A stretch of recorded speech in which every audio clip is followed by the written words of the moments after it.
Jesus is real, but you devils taught lies on Christ. So many lies that when we come with the truth, people think that the lies is the truth and that the truth is the lie. Who changed the truth for God into a lie?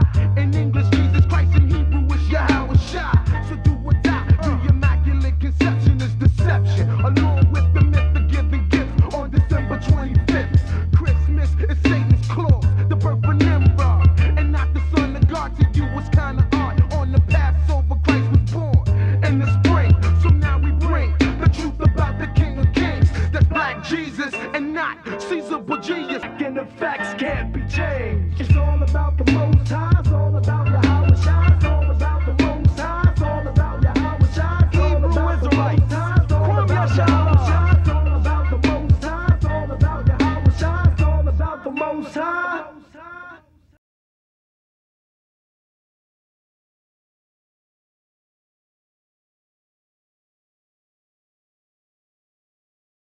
A class to remind brothers and sisters what we're called for, man, and you know what we don't want to fall into.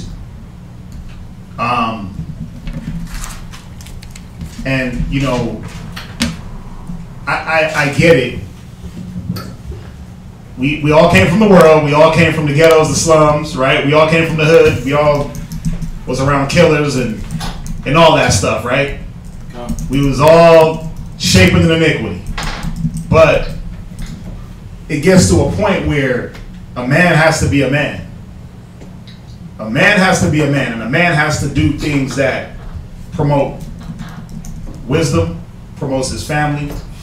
You got to do certain things, and you know, a lot of brothers, man, a lot of brothers didn't grow up with fathers, so they don't know how to receive information. They don't know how to receive wisdom. They don't know how to receive correction. They don't know how to give it. They don't know how to build, because no one was ever there to say, hey, sit down, son. And if your dad was there, how was he? He was the strong, silent type, right? He was the man that didn't speak much. I know that's how my dad was. I know there's a couple of brothers in here whose dads was like that, if they were around. So in turn, they weren't really around. They were just a guy. You had a male, a grown-up male in the house. But was he feeding you with wisdom? Knowledge? Was he nurturing you? Nah. He was giving you what he thought was nurture. He was giving you what he thought was building. But think about it. If that was the case, why would you have to come back and then get nurtured? Why would you have to come back and get wisdom? Why would you have to come back and be shown? No, bro, don't do it that way. Do it like this. No, sis, don't do that. Do it this way.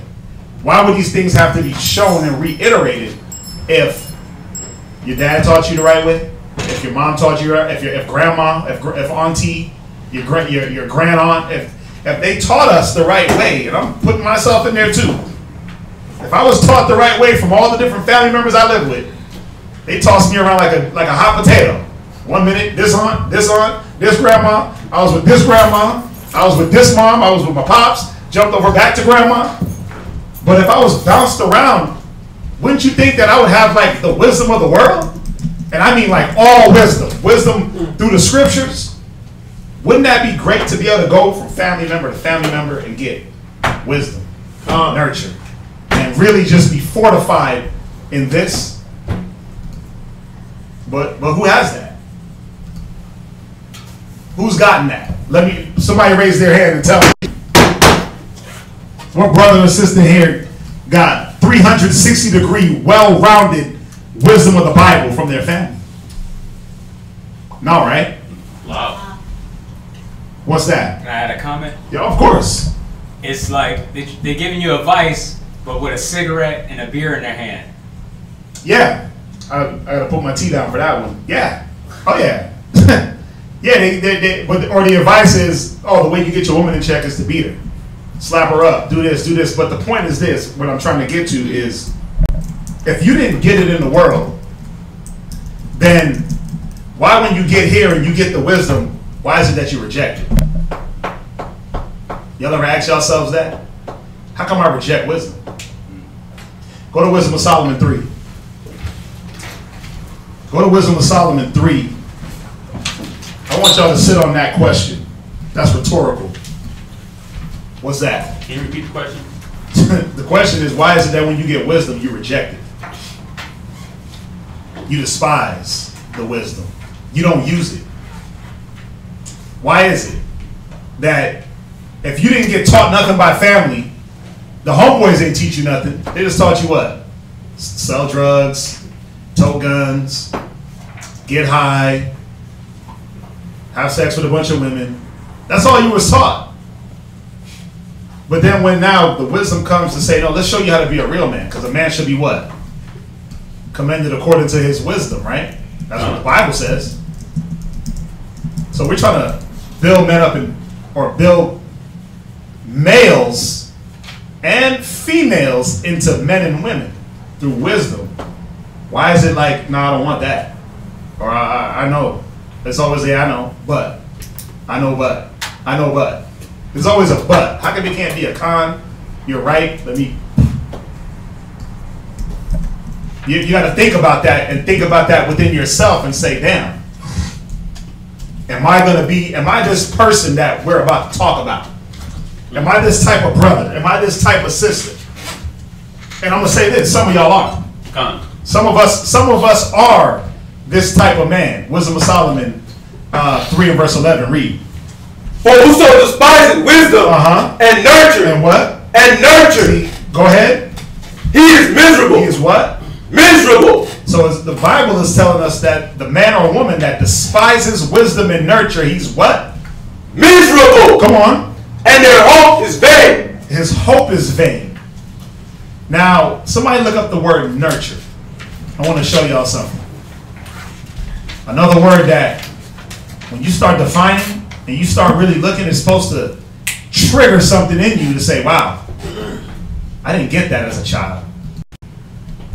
And is that what I'm getting now? And why do I reject it? What you got for nurture? Care. Somebody give me the Black Dictionary too. Care for and encourage the Let's growth. somebody else get it. There's like 50 brothers in here with y'all gotta be quick. What is it? Care for and encourage the growth or development of. It says to care for or encourage the what? Growth or development of. Now, I know some of y'all are gonna be like, well, no, my parents, they nurture me. They care for my development. See, they nurtured me, they grew me.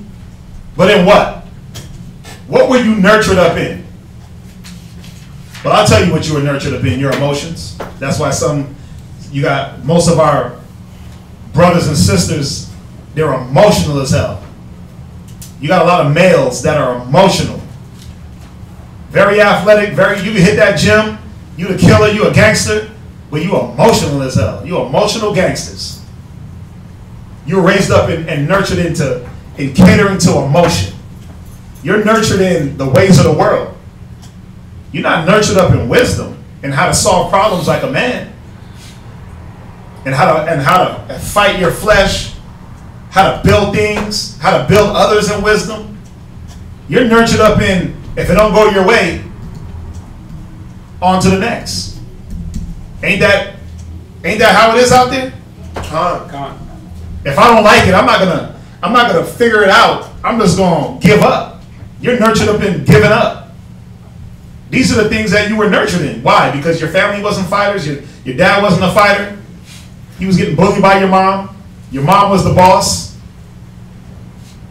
You gotta see the things that you were nurtured in the world, they have to be replaced by wisdom. But now ask yourself this. I'm hitting y'all a lot of rhetoricals. Who's miserable right now? Some of y'all are. Some of y'all are. Some of y'all are miserable. You're miserable in your skin. You're miserable being here. You're miserable with your day-to-day. Why? Read it from the top.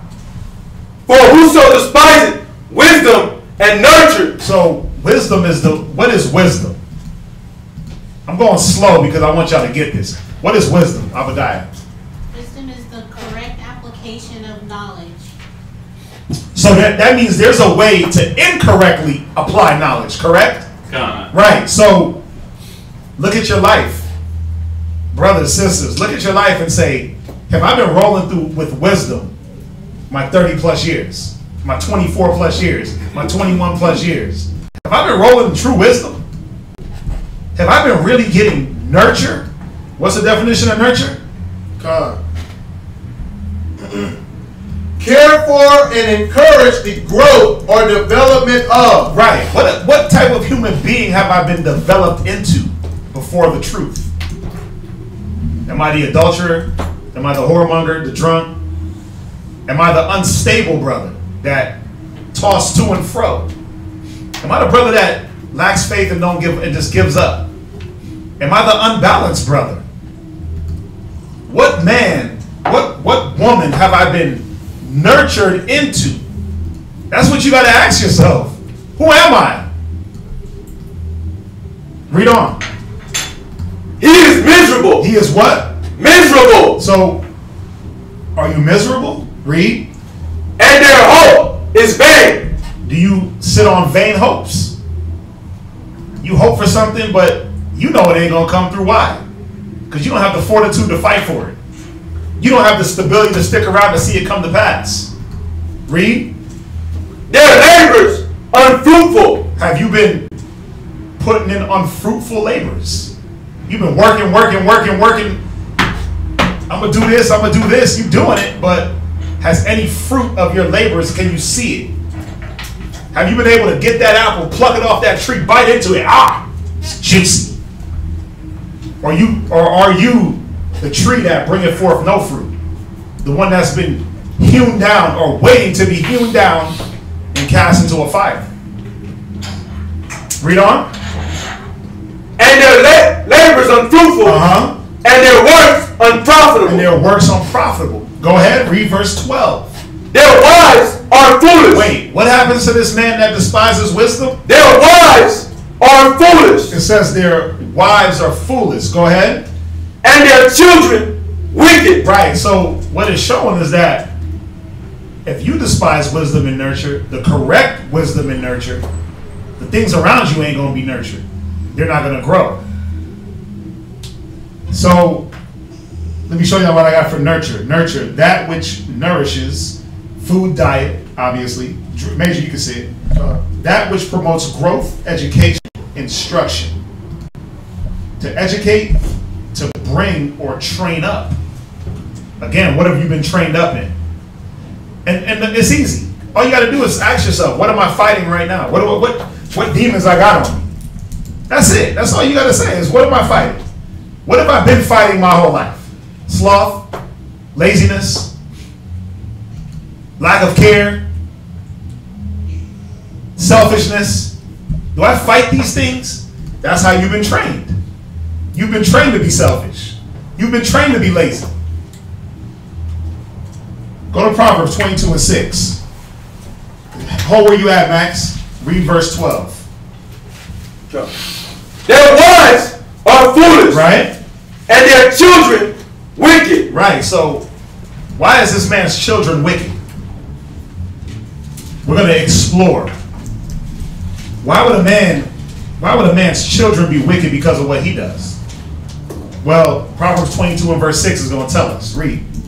Proverbs chapter 22 and verse 6.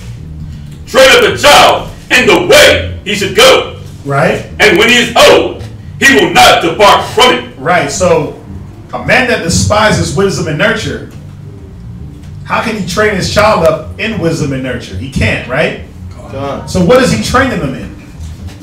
Failure. Y'all are both all answering at once. Raise your hand. What you got? Failure. He's training them to be a failure. That's first and foremost. But that's a general. What you got? How about that? Well, if they're wicked, then they're following the example of their parents that aren't using wisdom and training them in that direction. So they're seeing exactly what they're being taught by their parents. Right, because it might not be necessarily where you're blatantly sitting your son down and rolling the blunt right in front of his eyes. But guess what he's seeing throughout the course of life? He's seeing the lack of wisdom. He's seeing the mistakes that happen through just simply not caring. They're seeing that. The kids see that. It says, train up a child in the way that you shall have him, in the way that he shall go. You got to ask yourself, what way do I want my child to go? Do I want them to be nurtured in the way I was nurtured in the world? Or do I want them to be something better? See, a lot of y'all ain't going to have nothing to give to your kids except for a bad name and debt. Because why? You despise wisdom. You despise nurture. Somebody look up the word despise. Look up the word despise.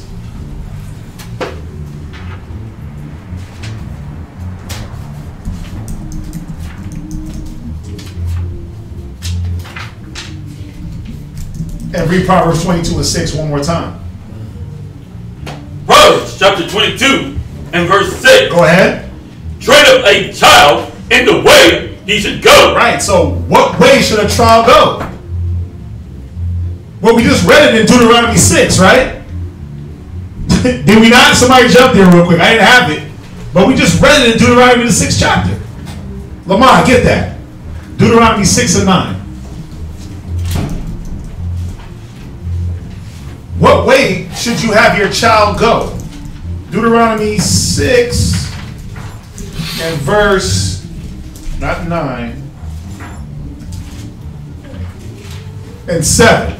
Read that. Deuteronomy chapter 6, verse 7. Uh-huh. And thou shalt teach them diligently unto thy children. Read. And shalt talk of them when thou sittest in thine house. Right.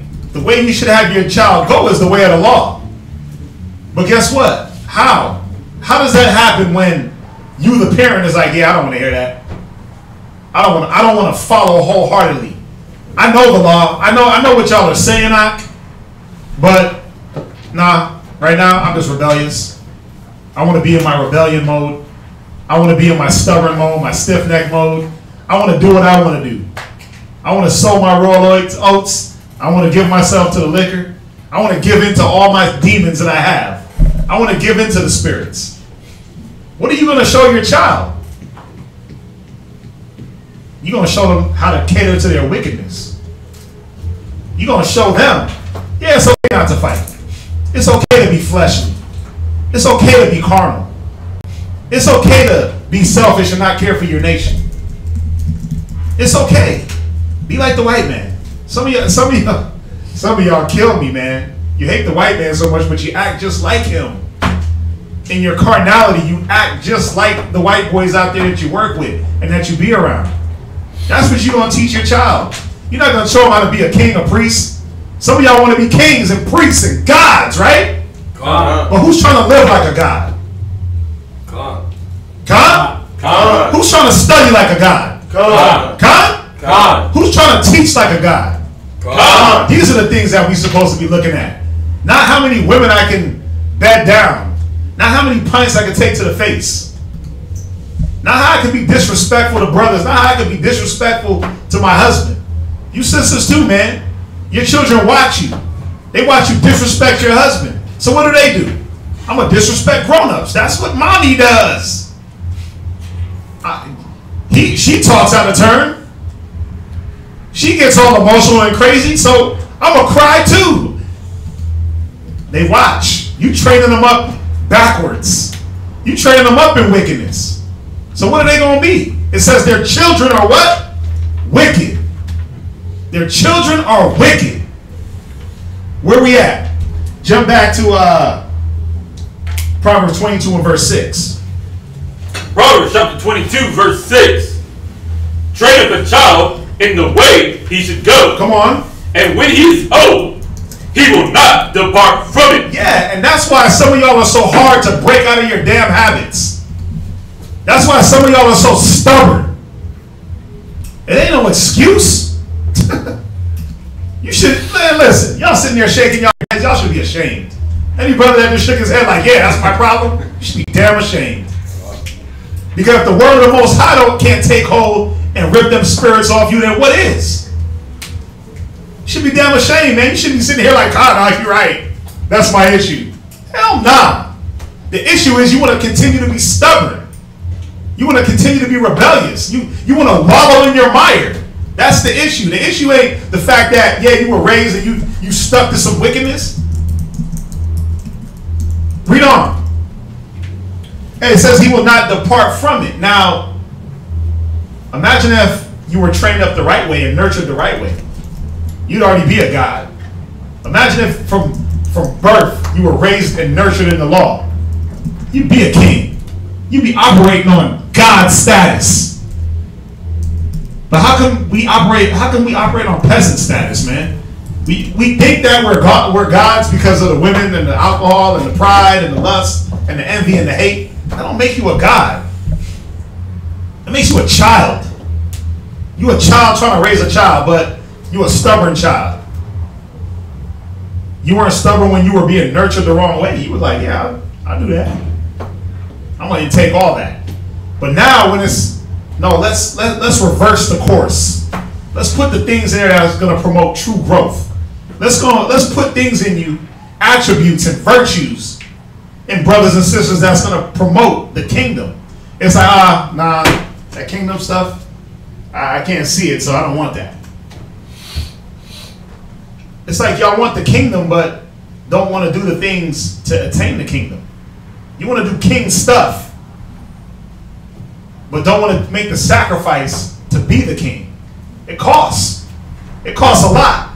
Go to Ephesians 6 and 4.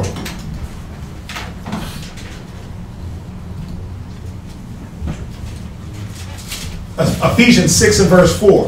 Ephesians chapter 6 and verse 4. Read. And ye fathers, provoke not your children to wrath. And that's what you're going to be doing. That's what some of you fathers and you soon to be fathers, that's what you're going to end up doing if you yourself don't start taking a hold of the wisdom and nurture that is being given and delivered through the Spirit. Man, your kids are going to hate you. Because you know why? You're going to be like, Bible, Bible, Bible, Bible, Bible. They're going to be looking at you like, nigga, what are you talking about? You still smoking blunts and banging every chick on the block. You still getting drunk on the sab. You still doing this. You still doing that. You're going to be talking about law, law, law. They're going to be looking at you like, bro, stop. Pray? For what? I'll never see you pray in a day in your life. That's what your kids are going to be thinking. Because they're going to be looking at your example and saying, damn, you're a hypocrite. You know what, Dad? You're a hypocrite. I don't want to be around. Why do you think children pull back, man? But what is that going to promote in them? It's not going to promote them to fight for righteousness. Read on. But bring them up in the nurture. In the what? In the nurture. See, it says bring them up in the nurture. Go ahead. And admonition. Admonition. Of the Lord. Right. It says bring them up in the nurture of the Lord. The same nurture that brothers and sisters despise. So it's showing you here that there's more than one nurturing. You got that nurturing of the world, but then you got that nurturing of the Lord. Which what? What does it do? It checks your spirit. It keeps you on point. Right? It pulls them demons off you. It converts you from the old man to the new man. So anyone that was shaking their head like, yeah, see, my problem was I was raised up in the world's nurture and I'm not departing from that. That's a wicked ass thought. You got to be brought up in the nurture of the Lord. The nurture of the Lord is going to change you. Put off the old man and put on the new, that is renewed in the knowledge of Christ. Y'all with me? Come on. 2 Corinthians 12 and verse 14. The children are wicked because what are you laying up for your child?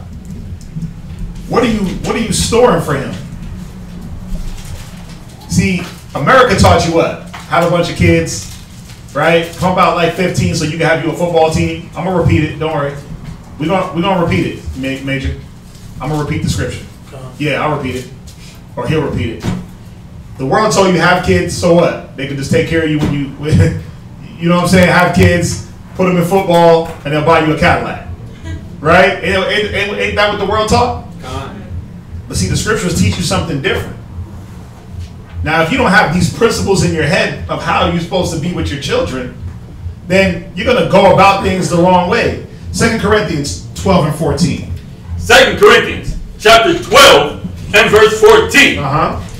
Behold, the third time I am ready to come to you. Go ahead.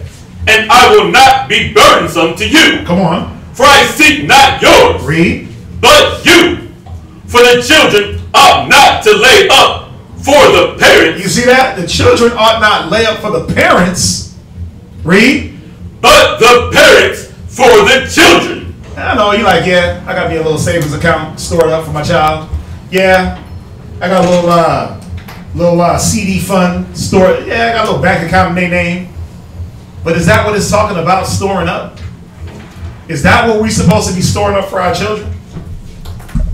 What are we supposed to store up for our children? Max.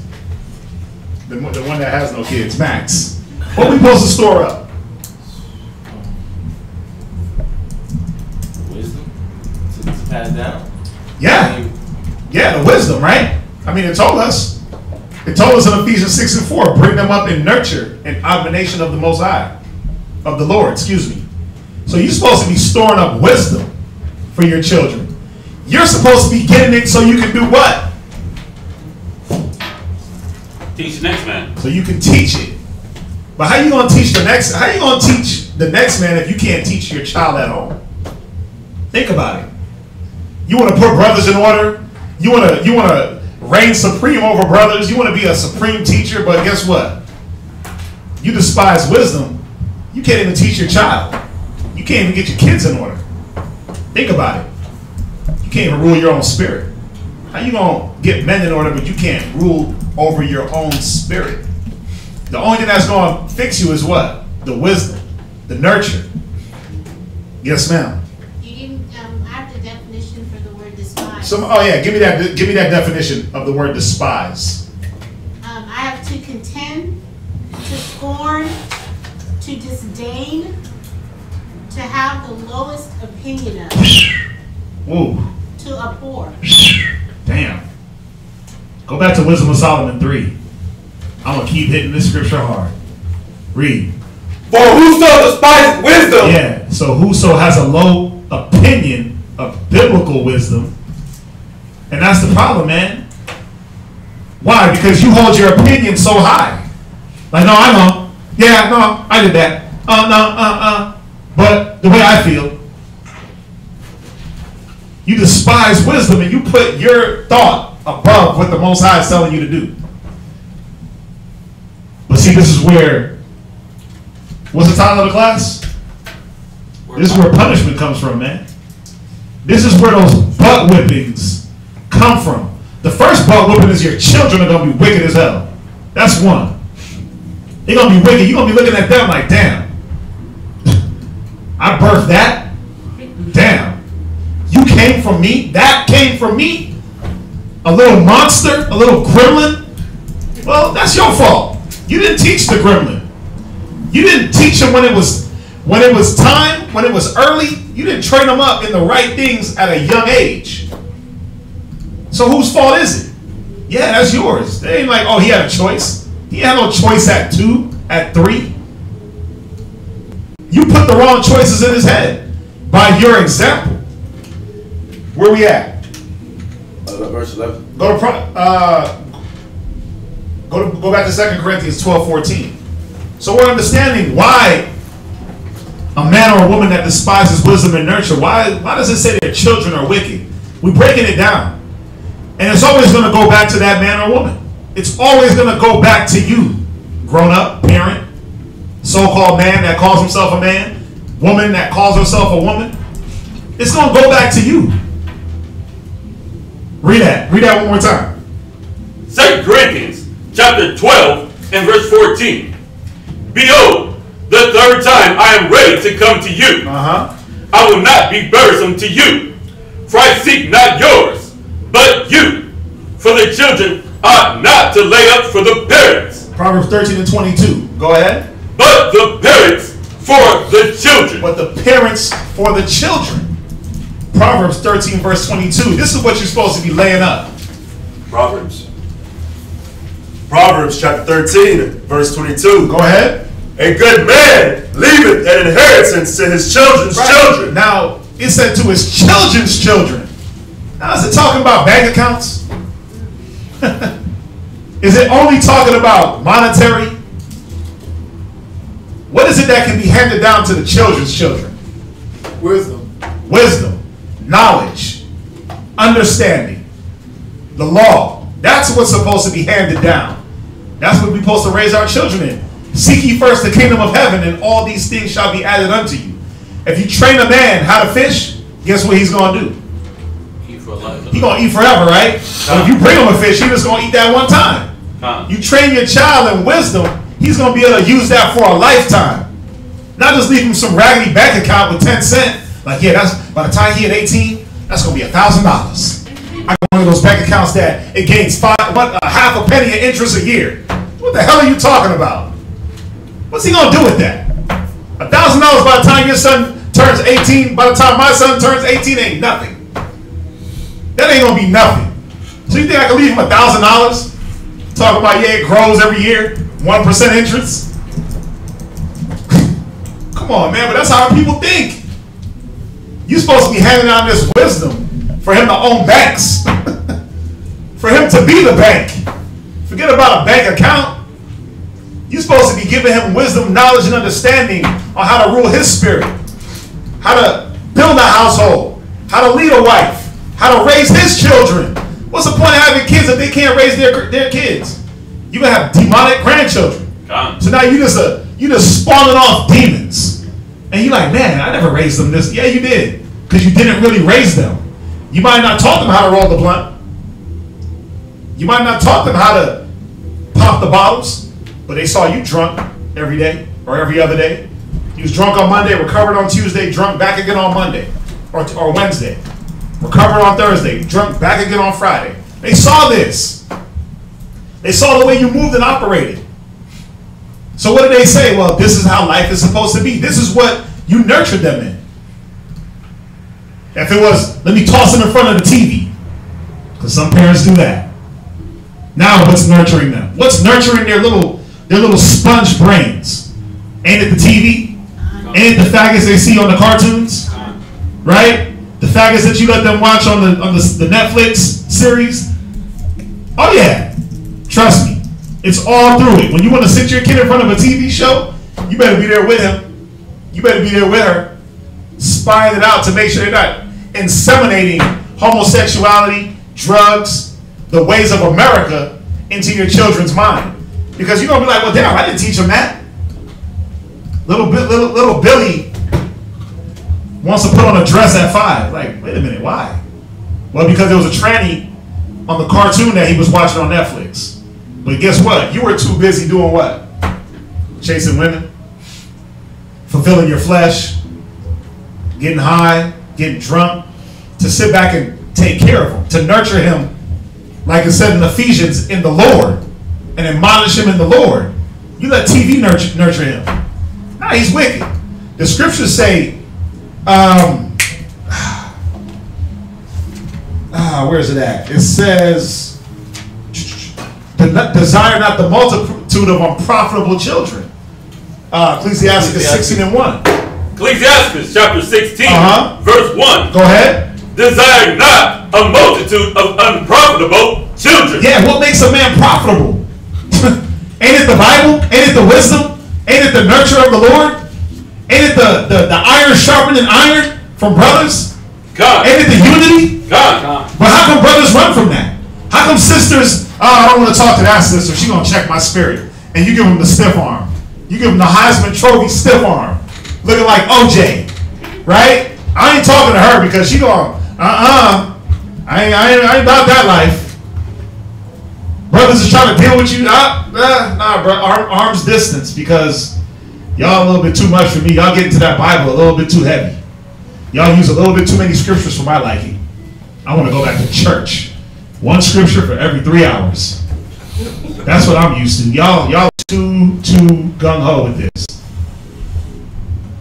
This is what makes a man profitable. But if you're not profitable, how is your offspring going to be profitable? You're automatically creating unprofitable children. What else? Desiring neither delight in ungodly sons. How are your sons going to be godly sitting around watching SpongeBob? How are your sons going to be godly if they watch your ungodly example? How are your daughters going to be godly if they watch you, mom, disrespect your husband, not fight, get weak and just give up? How are they going to be godly, man, if they're watching those weak examples? They're not. They're watching the disrespect. They're watching the abuse. They're watching all these different concepts and thinking, what? This is life. But all you're doing is breeding an ungodly, unprofitable child. And then you got the nerve to have 6 of them. 4 of them, 5 of them. Like, yeah, look at that, I got a whole basketball team. I got the Jackson 5 on my hands. Because all you want to do is what? Pimp out your sons, daughters, right? Throw them on a basketball team so they can get you a house. That's the black man's dream. Like, my son's going to be a tailback. So I can get that Corvette I always wanted.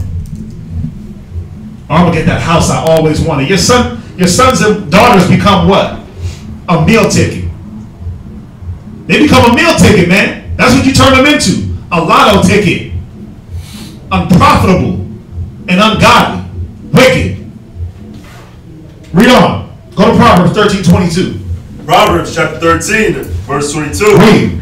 A good man leaveth an inheritance to his children's children. Yeah, the inheritance of wisdom. Wisdom and knowledge shall be the stability of thy times and the strength of salvation. Isaiah 33:6. Write it down. Read on. And the wealth of the sinner is laid up for the just. You see that? It says the wealth of the sinner is laid up for the just. So if your sons are ungodly, if you training them up like, yeah, just be a nigga in the streets, whatever wealth you thought you was going to have, that's laid up for the man that's teaching his child wisdom and nurture through the Most High in Christ. Y'all see that? It says the wealth of the sinner is laid up for the just. What shall the just do? A just man is going to live by faith. Are you teaching your children faith, love, peace, charity, unity? Are you teaching them get the bag? Get the bag. That's what you're teaching them? They're going to have a bag with holes in it. Read on. Verse 23. Much food is in the tillage of the poor. You see that? It says much food is in the tillage of the poor. Why? Because the Most High is looking out for them, man. But check this out. Read. But there is that is destroyed for want of judgment. Yeah, see, a man that despises wisdom and nurture, a woman that despises wisdom and nurture, they lack judgment. You lack judgment in the smallest matters. So what's happening? You're destroyed in that lack of judgment. You're destroyed for one. Because you need something, and what do? Instead of relying on the Most High, relying on faith, what you go out and do? I'm going to get it myself. I'm going to go pawn my whole life away. Or you know what? Nah. I'm going to go put my wife on the block real quick so she can get it. I'm going to throw her on the pole because that's quick money. I'm going to be like DJ and Hustle and Flow. I'm going to pimp one and have one dancing. Because I got to get it, dog. That lack of judgment, it says it destroys you. Read on. Verse 24. That's it. 1 Timothy 5 and 8. 1 Timothy chapter 5 and verse 8. So we're seeing, how is a man that despises wisdom and nurture? How is his children wicked? Well, we're painting a clear picture right here, I hope. I hope that it's clear. 1 Timothy 5 and 8. 1 Timothy chapter 5 verse 8. But if any provide not for his own, right, and especially for those of his own house. But how can a man that ain't got wisdom, nurture, how can he provide for those of his house? What do you think? They just got to eat carnal food? Remember, the kingdom of the Most High is not just meat and drink. You got to be able to provide that spiritual bread. But some of y'all is like, nah, bro, I don't like the way it tastes. That spiritual bread, hell nah. Nope, that spiritual meat and drink, I ain't about that at all. Because it don't taste like Whataburger, In-N-Out. I don't want that because that spiritual food and drink, when I chew it, it's nice and sweet. But then what happens? Bitter in the belly. Bitter in the belly, and I don't like that bitter feeling. I don't like when the Most High chastise me. I don't like it. Nope. I don't like being told what to do. I'm a grown ass man, dog. Right? We all grown ass men. But look at your grown mistakes. You're going to create grown dummies in your sons and your daughters that's going to be out doing what? Putting you right back in the curse. They're going to make you a curse. They're going to put you right back in the curses. Your sons and your daughters. They're going to put you back in the curses, man. They're going to put you back in tribulation. We got to wake up. Read on. He had denied the faith. Wait, he did what? He had denied the faith. Yeah, a man that despises, that has a low opinion of wisdom and nurture. He does what? Denied the faith. Yeah, you denied the faith, man. You denied the faithfulness of the Most High and of His Word. You got to see it. This is the example that's being set forth. Read on. And he's worse than an infidel. Yeah, and he's worse than an infidel. Look up that word. Look up the word infidel. You know when you have a woman and they say you step out on her, you commit infidelity? Come. It says you're worse than an infidel. While he looks that up, go to Proverbs 13:1. And I mean, think about it. What are you expecting to happen? But see, again, I'm gonna say it again. I know a lot of brothers ain't have father figures. They didn't have positive male role models in their house. A lot of y'all was raised by your mama. I get it. A lot of us, I was raised by women part-time.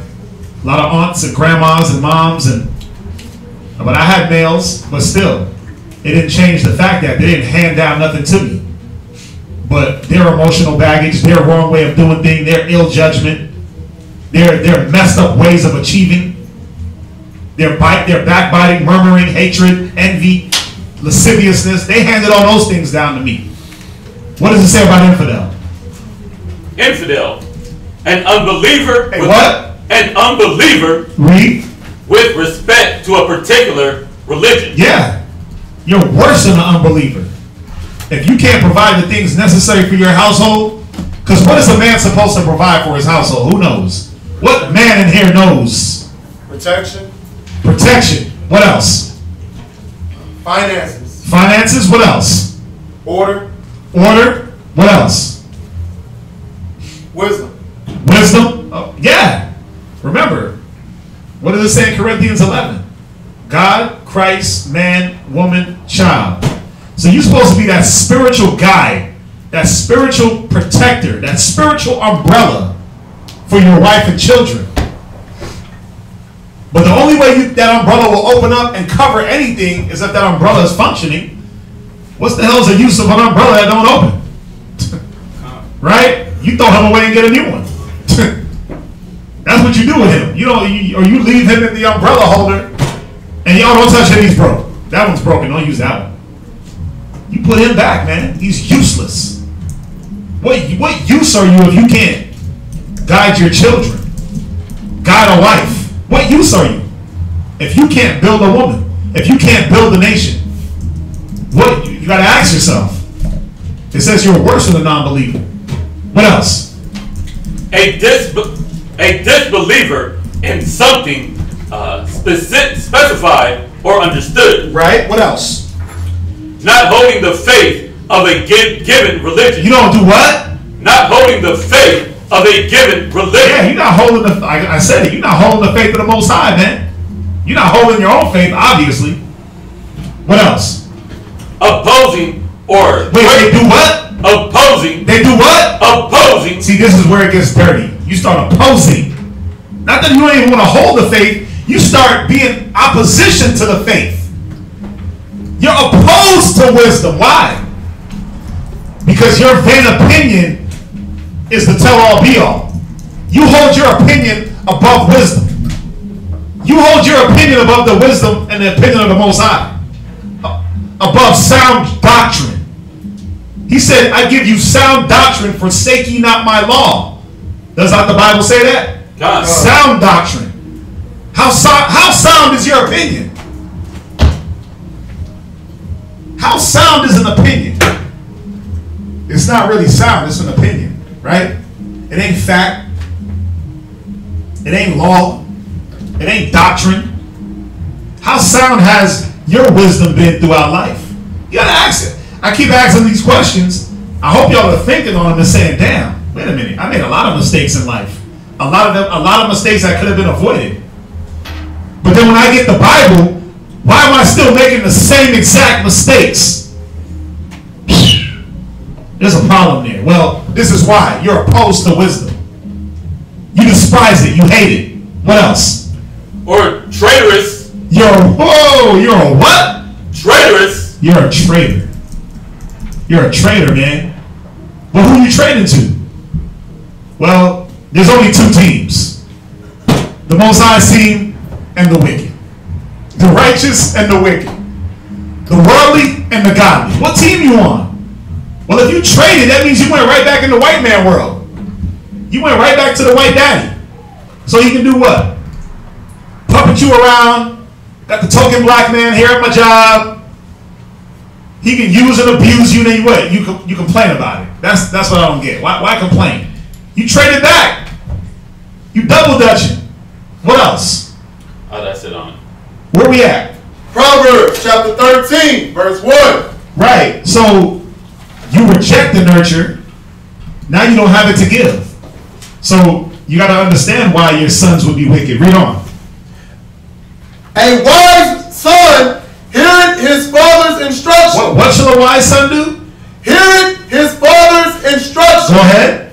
But a scorner. But a what? A scorner. See, but the ones that despise, they do what? Hear it, not rebuke. Yeah, you don't want to hear rebuke. Because the whole time you were being rebuked, you were like, nah, I don't want to hear that. Nah. The whole time when it was time for you to take correction, Father, what did you do? Nah, I don't want to hear that. So then you got the audacity now, son, let me sit you down. The Bible says, you're like, nigga, I ain't hearing that. I want to go play video games. I want to go kick it with the homeboys down the block. They're more fun. They're about what they say. They ain't hypocrites. This is a wise son heareth his father's instruction. How wise are you as a son of the Most High? How wise are you to reject the advice? To reject the wisdom? How much wisdom do you really have? How wise are you? Well, you know, because look at your children. Look at your children, the ones that have it. Oh, I ain't done. It ain't just children. We're dealing with that right now. But look at your children. How do your children operate? Foresee their future. Because I know some of y'all got young children. And it's hard. Oh, it's just a baby. They're just innocent little babies. But I guarantee it, you keep not teaching them, they're going to be little homosexuals. They're going to turn into homosexuals, man. And your daughters are going to be little whores. And I'm saying it like that because it's real. We talked about it Monday. All them brothers from back in the day that did what? They despised wisdom and nurture. And what happened? They popped out a bunch of children. I got my tribe. The Most High blessed me with a whole 12 tribes. Right? Half of them locked up, gay, dead, drug dealing, prostitute. They're the children that's in the world. Don't y'all see that? God. Because why? Their fathers despised wisdom, so did they. From there, go to Ecclesiastes 8:8. So these are the things that a man that despises wisdom and nurture ain't teaching his son, his daughter, his wife. Read. Despise not the discourse of the wise, but acquaint thyself with their proverbs. Yeah, your kids ain't gonna see that these things are necessary. They'll be like, man, old people suck. That's what they're gonna think. It's like, no, the wisdom comes from the ancient. The wisdom comes from the old men. But the kids are like, yeah, I got my own wisdom. They're gonna be like Rarebone. Oh man. They're gonna be like Rarebone. When it was time to do what? When it was time for him to counsel, what did he do? He was like, yeah, I ain't trying to hear the elders, nigga. I want my homeboys to tell me what's up. And what happened? He went with their counsel and was destroyed. He was a wicked child, man. Because no one was sitting there showing him, no, son, do it this way. No, son, do it that way. What did he do? He did the opposite of this. He missed the discourse of the wise. He didn't sit in the multitude of the elders. Read on. For of them thou shalt learn instruction. You should do what? Therefore of them thou shalt learn instruction. So I'm pulling these scriptures because it should hit you twofold. For those that have sons and daughters, it should hit you. But we're all sons and daughters of the Most High in Christ. God. So it should hit you that way. So if you're not narrow-minded, you'll see, okay, yeah. Do I miss the discourse of the wise? Yeah, a lot of y'all do. A lot of y'all like, yeah, nigga, I heard that last week. Well, if you heard it last week and we're telling you again, there gotta be a reason why. You forgot to apply it. Move this way, Jermaine, Max. Move right into the aisle. I want to see faces. Obviously, if we're telling you the same thing, hey, brother, you should do this. Then we come back a week later, hey, brother, you should do what we told you last week. Hey, didn't we tell you last week and the week before that such and such and such and such? Maybe it should dawn on you and click in your brain that, wait a minute, am I missing the discourse? Am I failing to comprehend the dark parables that brothers is hitting me with? Even though they ain't no dark parables, it be simple ass scriptures like, teach your wife, study, to show thyself approved unto the Most High. Keep your mind focused. Stay diligent.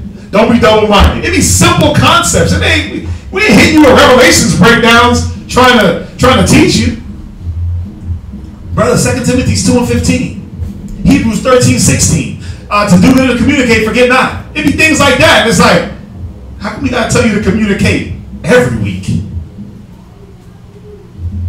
I mean, don't something gotta click when you hear the same thing? I know if someone's telling me the same thing 50 million times, I'm gonna be like, okay, what am I missing? Slow down. Let me see if I can get this. Let me put the pieces together. That's what an intelligent man does. But see, you already have your mind programmed on that rebellion. You already have your mind programmed on, I'm gonna be I'm anti-wisdom right now. I'm anti this wisdom because the way I feel and the things that I want, this is not promoting that. The Bible don't promote the way I feel right now. The Bible don't tell me to give up because I want to give up. But the Bible's like, nigga, keep fighting. Wait a minute, keep fighting. Nah, I'm trying to give up right now. The Bible says to keep the faith, but I'm trying to be faithless, B. I don't want to do that.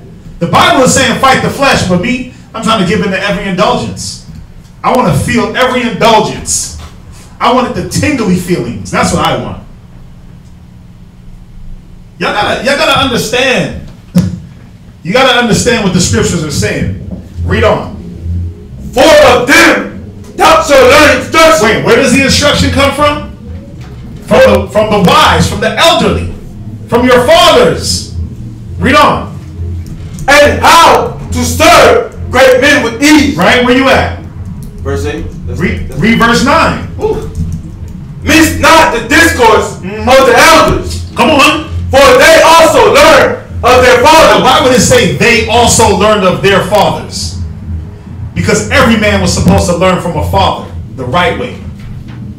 But why reject it? Why do you reject your fathers in the flesh? Why do you reject Yahweh Shai, the Father in the Spirit? You got to ask yourself, that rebellious spirit you got on you, that lustful ass spirit, you rejecting all knowledge, man. You rejecting all wisdom. You reject Christ. I know. Some of y'all are like, yeah, nigga, that's not me. I know. Go to Tobit 4:18. Read on. Somebody else get it. And of them thou shalt learn understanding. You shall learn what? Understanding. Right. See, you learn understanding. You get to understand wisdom. Wisdom, knowledge, and understanding. We're at Ecclesiasticus in the Apocrypha, chapter 8 and verse 8. You got an Apocrypha? Yeah. Okay, perfect. It says, of them you'll learn understanding, but you know why a lot of y'all are so lost? You don't want to understand. You just want to wallow in your mire like little pigs. You want to just trance around in the mud. You want to be a child in understanding. Some of y'all love being children in understanding, man. You don't want to grow up and man up. You want to tote the man card. Bro, being a male don't make you a man. I'm sorry. You're a grown male. You're a 30-year-old male, 21-year-old male without wisdom. That's what you are. Read on. and to give answer as need required. Tobit 4:18. Tobit chapter 4, verse 18. Proverbs 15:5. Read. As counsel of all that are wise. Do what? As counsel of all that are wise. Reject the counsel. As counsel of all that are wise. When I see a wise man, I'm going to run away because he might tell me something I don't want to hear. As counsel of all that are wise. This is what your sons are not going to do. Because why? You don't do it. This is what your daughter is not going to do. You know why? Because when it's time for you wives to lock into your husband and lock into his spirit and lock into the wisdom he's trying to give you, what do? Nah, I want to do it my way. I don't see that. I don't see why we got to do it like that, because the way I was thinking, and because you just start pottying at the mouth, diarrhea of the lips. So what's going to happen? Your daughter is watching. Your nieces are watching. The kids are watching. Your son is watching. He watches you run your lips off at your husband.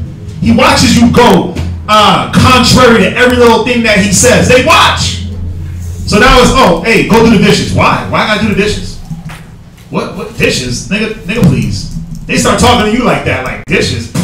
Yeah, right. Go mop the floor. Mop the floor. Why I gotta do that, Dad?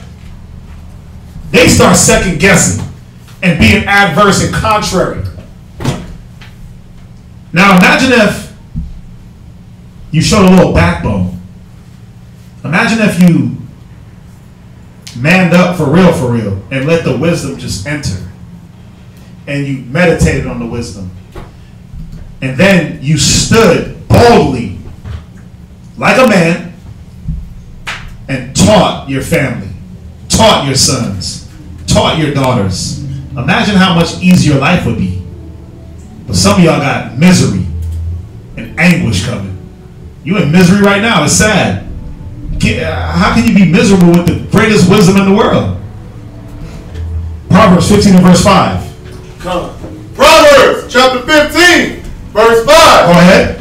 A fool despises his father's instruction. Yeah, a fool despises his father's instruction, man. Only a fool would do this. Only a man that lacks wisdom will do this. Go ahead. But he that regardeth reproof is prudent. Hosea 4:6. And then go back to Wisdom of Solomon 3:11. Hosea chapter 4, verse 6. Read. My people are destroyed for the lack of knowledge. Now, where was the knowledge supposed to come from? Was it not supposed to trickle down from our forefathers and their father and their father? It said that they were all taught of their fathers. But now we're destroyed for a lack of wisdom. Destroyed for a lack of knowledge. Why? Because there was a cutoff at the fathers. There were some fathers that was like, nigga, nah, this priest thing, I ain't doing that. I'm gonna go do my own thing. I'm gonna go serve this God. I'm gonna go serve my woman. I'm gonna go serve my car. I'm gonna go serve the white man. There was a cutoff. So now there's a destruction for the lack of knowledge. Read. Because thou hast rejected knowledge. But because now you reject and despise wisdom and nurture. Go ahead. I will also reject thee. I will do what? I will also reject thee. Yeah, you think that there's not going to be a rejection coming? You think the Most High ain't going to despise us if we despise His wisdom? Oh yeah, it's coming. Read on. That thou shalt be no priest to me. You think, oh well, I ain't going to be a priest of the Most High, so I'm just going to be the janitor. Nah, bro. He said He ordained us as kings and priests. You are ordained for this. So now you ain't going to be a priest. You're nothing to the Most High. We were all ordained kings and priests. So if you ain't a priest of the Most High, what are you? The choir boy, the organ player? What are you? What you going to be? You're no longer a vessel meet for the master's use. You're going to go be a priest in the Catholic Church. You going to do that. Touch on some boys. You can go do that. Say a couple of Hail Marys, dunk a few people in water. You can. That's the priest you'll be. But the Most High said He don't want you. He ain't dealing with you, man. He ain't dealing with us. Read on. Seeing thou hast forgotten the law of thy God. Seeing you have done what? forgotten the law of God, Go ahead, read. I will also forget thy children. Yeah, now his children gotta suffer. Visiting the iniquity on the children of the fathers to the third and fourth generation. So now the children gotta suffer, man, for your lack, for our lack of being able to receive wisdom, correction, instruction. For our pride, our children gotta suffer. Your daughters gotta suffer. You gotta ask yourself, man, do I want my daughters and children to suffer for my foolishness? Go back to Wisdom of Solomon 3 and verse 11. Wisdom of Solomon, chapter 3, verse 11. Read. For whoso despiseth wisdom. For whoso what? Despiseth wisdom. Yeah, you put your opinion above the Most High's wisdom. Read. And nurture. He is miserable. He is what? He is miserable. Go ahead. And their hope is vain. And is what? Their hope is vain. Read on. Their labors unfruitful. We're going to read the scripture a lot. I'm going to let it sink in to that hard skull. Read on.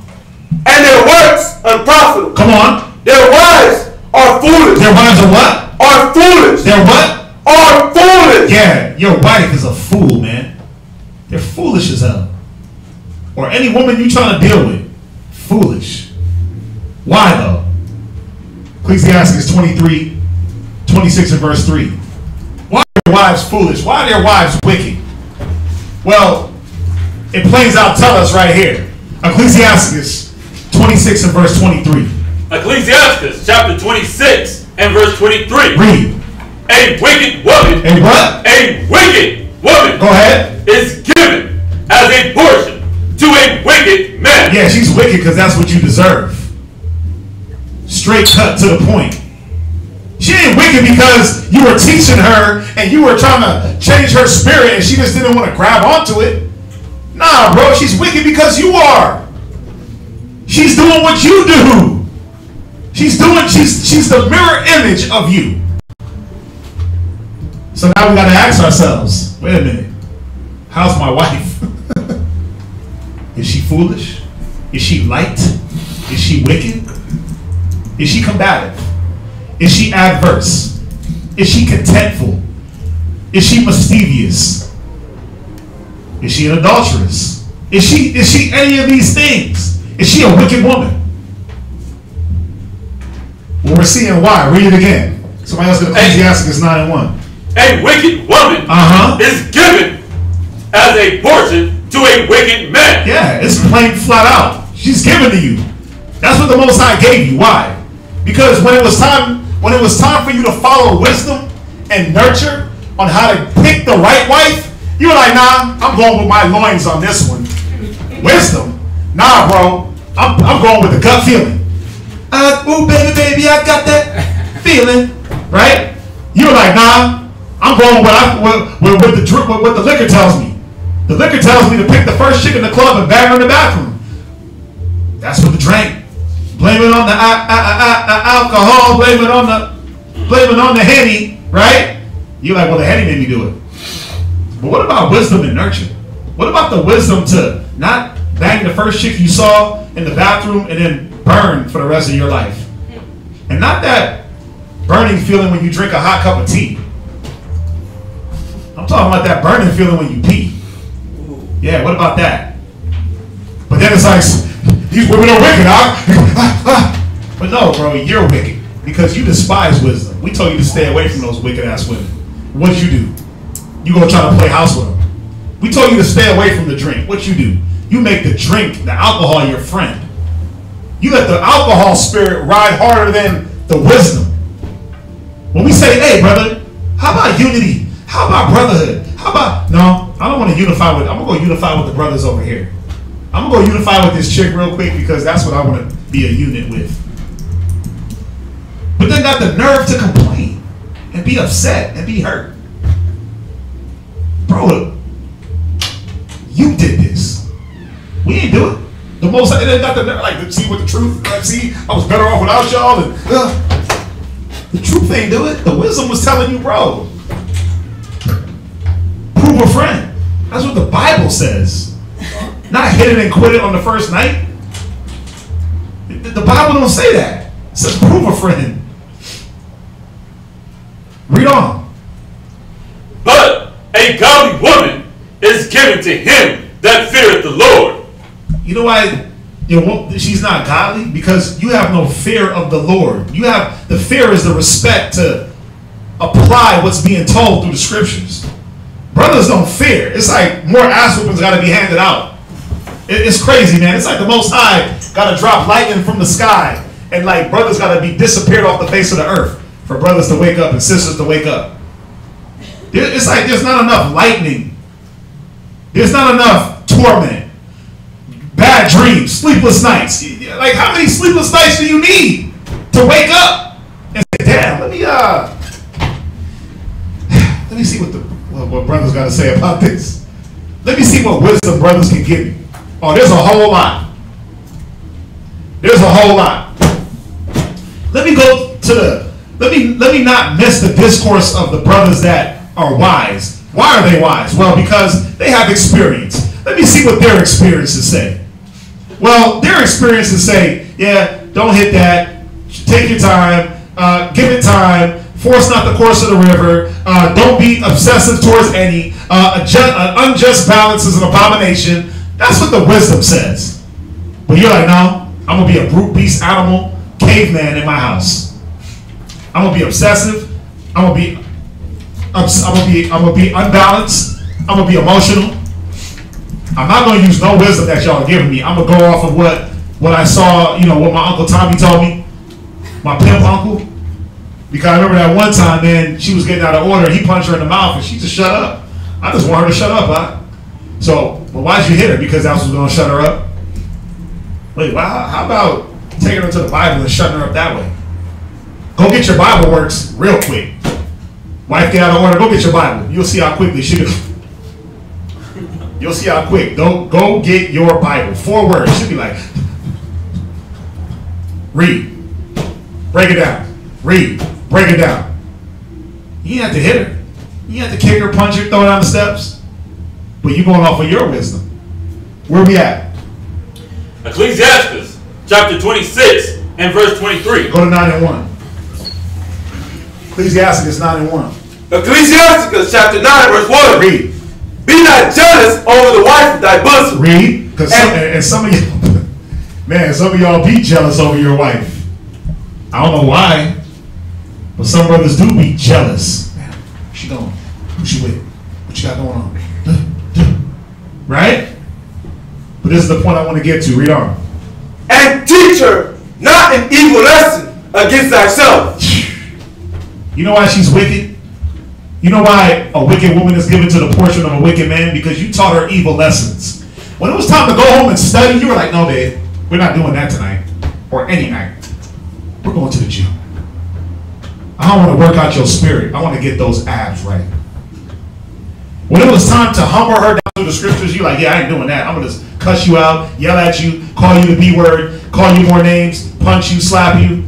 I'm not going to correct you through the spirit.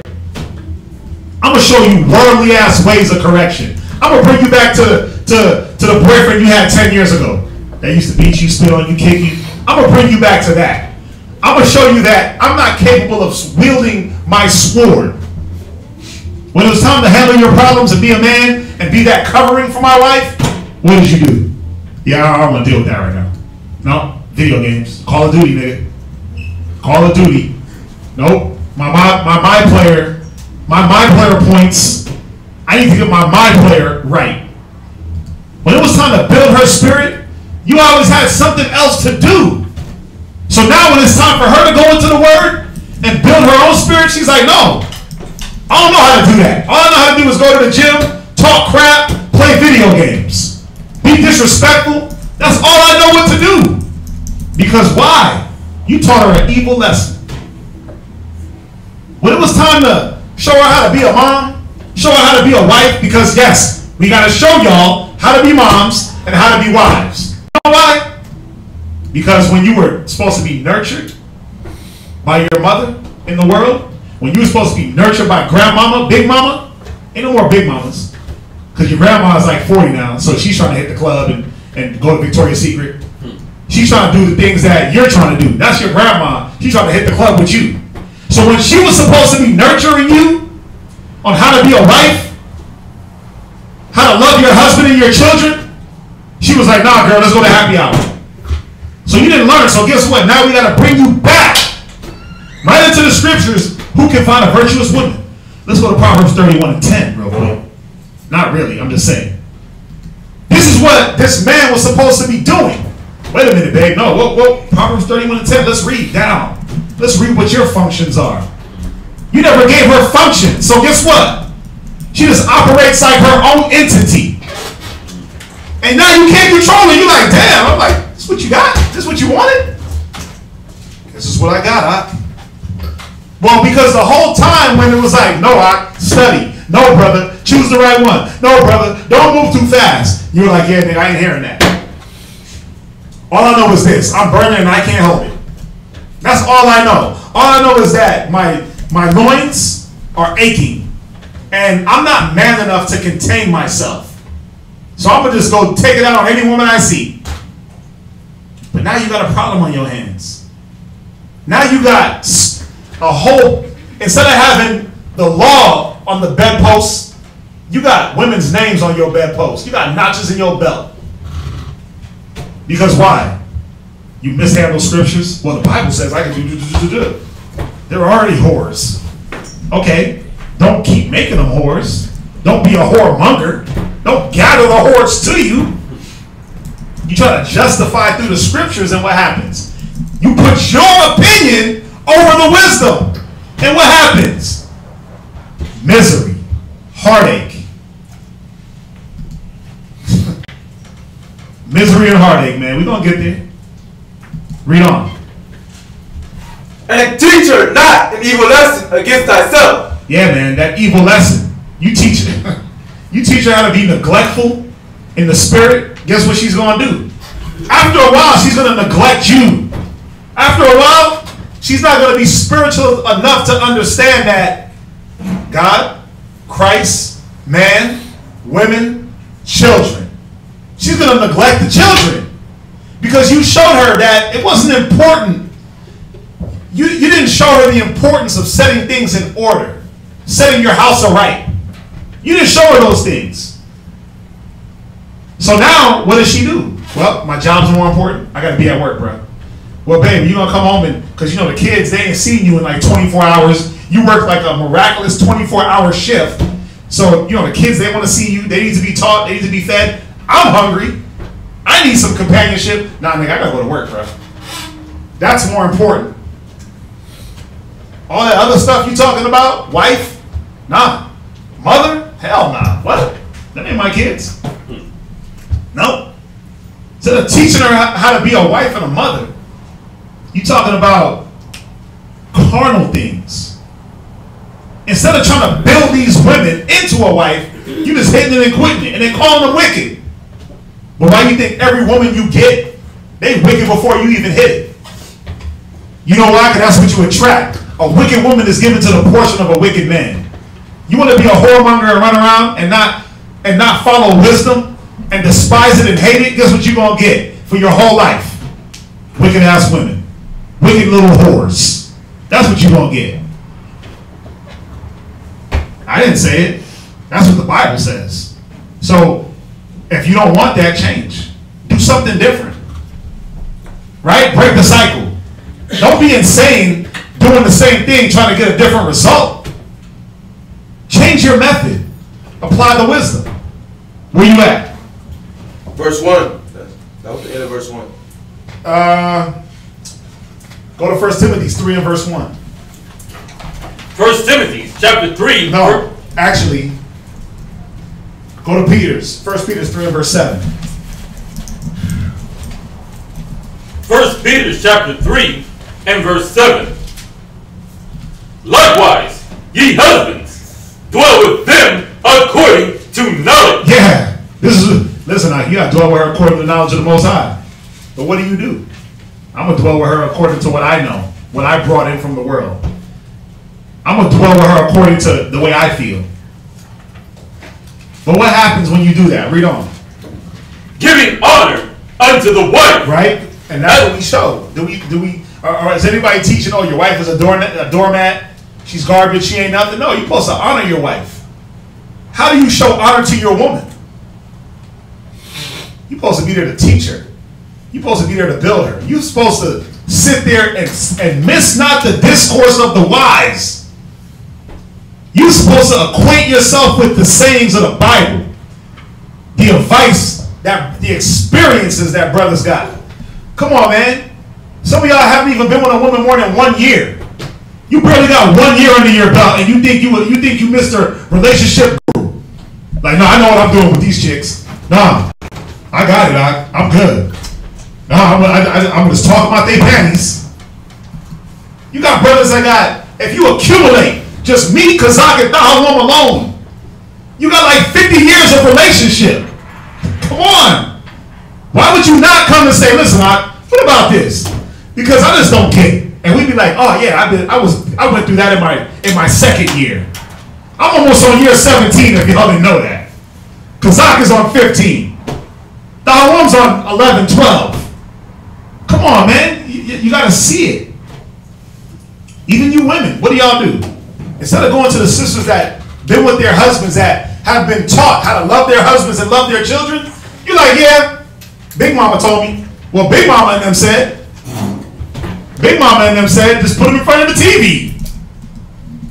Big Mama and said, just random crap. Well, my auntie and them, your auntie and them didn't nurture you. Your auntie and them didn't raise you in the Lord. So all the mistakes that your auntie and them told you, and Big Mama and them, and Aunt Juju and Aunt Dawn and all them people, all the stuff they taught you, guess what? It's trash. And if you're implementing that in your house is going to be trash. It's going to be garbage. It ain't going to be built. It's going to fall. Where we at? 1 Peter chapter 3, verse 7. Go ahead. Precept. Read on. As unto the weaker vessel. Wait, because what is your wife? The weaker vessel. Yeah, but some of y'all, it's sad, your wife is the stronger vessel. She's more diligent than some brothers. It's sad. Why? She's listening. She's applying. It's sad, man. She's more stronger because she's giving heed to the wisdom. But even that's wrong. She ain't supposed to be usurping your authority. Now she's sitting there doing what? Nigga, I will teach you. Get your Bible. She's telling you to get your scriptures, to check your spirit. That's off. She's more on point than you. That don't make sense, man. Go ahead. And as being heirs together of the grace of life. Come on. That your prayers. That your what? That your prayers. That your what? That your prayers be not hindered. You know why your prayers ain't hindered? You know why your prayers aren't getting hindered? No. You know why your prayers aren't even getting hindered? Y'all don't even pray with y'all ribs. Y'all don't even take the time out to pray with y'all ribs. So there ain't nothing to hinder. They're not even going up to the Most High. He's like, well, I would have gave him that, but guess what? They had asked. You ain't even taking the time off the damn video game to pray with your rib. You ain't putting on the bottle fast enough or long enough to say, let's set up a prayer. You ain't getting out your damn emotions long enough to say, you know what, sis? You know what, the rib of my bosom, sister in Israel, let's pray together. Let's bring some unity into the house.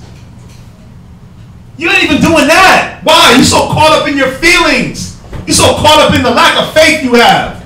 You so caught up in your day-to-day. Ain't nothing gonna be hindered because you ain't sending them up. Your wife prays more than you. Why is she more stronger? Shouldn't happen. We supposed to be as men that strength. God.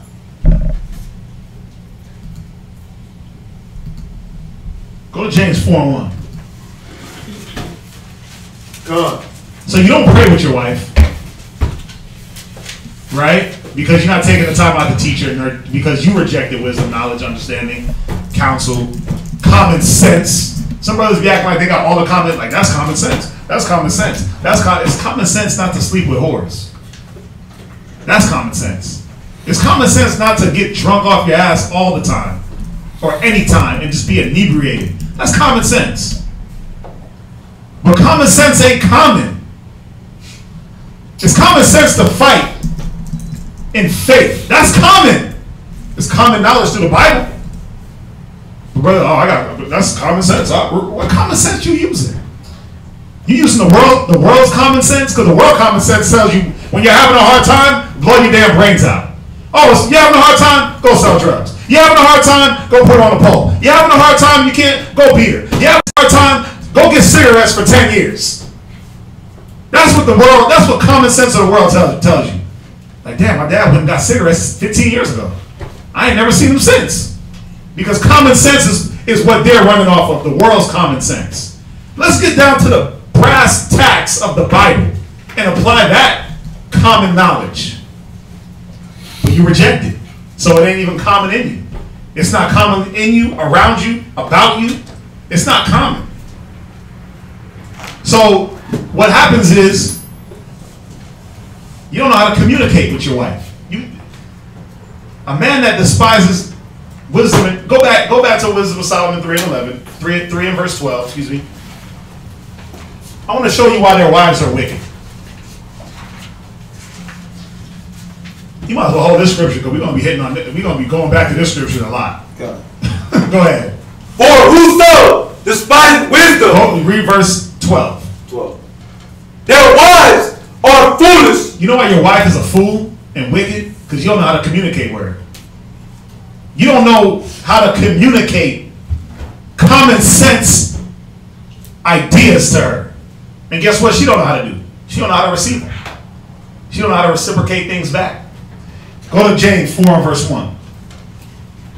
Come. Read. James chapter 4 verse 1. Come on. From whence come wars and fightings among you? You know where they come from? That garbage thought process, that garbage logic, that garbage communication. That's where the wars and fighting come. The lack of humility, the puffed upness of pride. Read on. Come they not hence, even of your lust. They come from what? Come they not hence, even of your lust. Yeah, they come from that lust that you don't fight. They come from that lust, and then what happens? You teach that evil lesson to your wife. Now she's floating around in lustfulness. But what does it cause? It causes wars and fighting. Lust only begets lust, which begets sin, which begets fighting and mistrust and all these other different sins and carnalities. Go ahead. That war in your members. Read on. Verse 2. Ye lust and have not. Yeah. Some of y'all, man, y'all be, it's sad. You'll lust after things with your wife. Just carnal things. It be carnal. You don't talk about nothing of substance with your wife. It's carnal. Like, yeah, we're gonna get our taxes, and then we just gonna spend it on liquor, girl. But we're gonna get our taxes, and we just gonna drown ourselves in Whataburger. Like, the hell are you talking about? That's all you got to say to your wife, or just retarded memes on your phone, or dumb Facebook posts? You lusting after everything you see. It says you lust for what? Stay with me. Ye lust and have not. You lust and you have not. Read. Ye kill and desire to have. That's the thing. You'll kill for your desires, man. You two together will kill for the desires, the lustful things. How come ain't nobody killing for the spirit? How come y'all ain't killing each other to pray with the kids first? Ain't nobody doing that. Well, you'll fight over money. You'll kill yourselves over jobs. You'll fight over carnal things. I'm talking about a husband and wife. And there's a point I'm getting to. Read. And cannot obtain. Ye fight in war. Yet ye have not. Because that's all it is in this household. A man that despises wisdom and nurture, all he's doing is fighting and warring. He's fighting with himself. Then he's fighting with his wife. He's fighting with his kids. Provoking them to wrath. Making his wife more disgruntled. Read. Because ye ask not. It says you have not because you ask not. Remember when we read, it said that your prayers will be hindered? Yeah, y'all don't even ask. Y'all don't even pray to the Most High, man. Read on. Ye ask and receive not. You see that? And then even when you do ask, You set up, hey babe, let's pray for the new car. I was like, bro, stop. New car? You supposed to be praying for a whole new spirit. You supposed to be praying to receive wisdom and nurture. You supposed to be sitting back and praying that your wife can study by herself. That you supposed to be praying for the spirit of study. New car. Pray that my tax return is bigger than last year. Come on, man. Read on. Because ye ask amiss. Yeah, you asking for the wrong thing. You supposed to be asking for unity in your house. You supposed to be asking to be the guide in your home. Read. That ye may consume it upon your lust. That's all it's about. When it boils down, it's all about y'all's lust. Go to Galatians 5:15. Galatians 5:15. God. So how do they communicate? This is how they communicate. Read. Galatians chapter 5, verse 15. But if ye bite and devour. Wait, what does he do? But if ye bite and devour. Yeah, a man that despises wisdom and nurture lacks wisdom. And his wife is wicked. So what do they do to each other? If ye bite and devour one another. Yeah, you bite and devour one another. Every minute it's an argument. And then what happens? Oh, we've argued so much. You know what I'm going to do? I'm not trying to hear this nigga. Blocked. I'm blocking him. Yeah. No. I'm blocking him. Like, what the hell? You blocking? Like, yeah, I'm blocking him from everything because I'm not trying to hear him right now. I'm not trying to hear the wisdom that he's trying to give me if he is coming with wisdom. Because I ain't got time for that. I ain't got time to be corrected by my husband. Because why? Your husband ain't got time to be corrected by brothers. He don't got time to be admonished of the Lord. You taught her an evil lesson. You taught her how to communicate with the block button. Just block everything out. Block it all. How do you even... Man, I don't even want to ask. How do I block on my phone? Because somebody show me. Trying to figure it out. I would die. How you do? We got the same phone. You know what I'm saying? I'm like, how can I block? But guess what? Is that the spirit of wisdom? To block someone out? No. To block your husband? To block your wife? To teach your wife? Yeah, just block them. Just block. Don't deal with it with wisdom. Don't communicate. Don't use wisdom, knowledge, understanding. Don't use the Bible. Just block them. Where did it ever say that Christ just blocked the apostles? Where did he ever just block the Pharisees? Where did he block the multitude? He let them play themselves. That's what he did. He let everybody play their part. They blocked themselves, nigga. You blocked yourself with your stupidity. What did Christ just go, nigga, I ain't not blocked. Talk to the hand. When did he ever do that? But see, a man that despises wisdom and nurture, that's what he teaches. He teaches these evil lessons to his wife. Just block everything. If you don't like it, block it. But then what does she do? When she don't like what's coming out of his mouth, she blocks him. Oh yeah. Go to James 3:13. Y'all looking at me in a weird way. That's all I'm saying. Sir, you want me to drop this? Where you at? Second precinct. Go read Galatians 5:15. Somebody else get James 3:13. Take heed that ye be not consumed one of another. Read from the top. But if ye bite and devour one another. Because this is what happens when there's no wisdom in the house. You're going to bite and devour one another. And guess who's watching? Guess who's looking? The precious little baby. Oh, they're so cute. And then you wonder, like, they're 3 years old and they're just damn tyrants. They arguing and yelling and screaming and acting out. Like, man, where'd they get that from? They must have got it from grandma. They didn't get that from no damn grandma. They got that from you. Because all you did was argue, yell, scream, be a lion in your own house, no balance, no humility, no judgment. All you did was just run through the house like a tornado whenever you got mad. Rah! And then you wonder why your son, your daughter, as soon as you raise your voice, she clams up in the corner like, no. Because she's scared as hell. And your sons are just little tyrants. They just run around like little brutes. What does the scripture say? Like monsters. Right? Go to James. Read on. Take heed that ye be not consumed. Yeah, you better watch out. Y'all gonna consume each other. You better watch out. What happens what is it saying? When you bite and devour, man, what happens at the end of this situation? Cops get called, somebody get locked up, domestic violence. You consume one another, man. But a man that's rolling with no wisdom, guess what he's not doing? A man that despises wisdom and nurture, a woman that despises wisdom and nurture, they're not foreseeing the evil. They're not understanding, a soft answer turn away wrath. They're not applying Bible. They're like, nah, nigga, I'm about to yell back and forth. They're not understanding Peter's where it says, render not evil for evil, railing for railing. They're like, well, she raised her voice at me, I'm going to raise my voice even higher. Then the kid is in the middle like this, crying on the floor like this.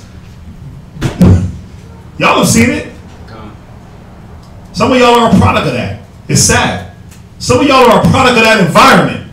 Mom and dad is yelling right in front of you, and you're just sitting in the couch panicking, losing your mind. The TV is just on blast, and you're just like, ooh, and your brain, as a 5-year-old child, wants to explode. You don't know what to do.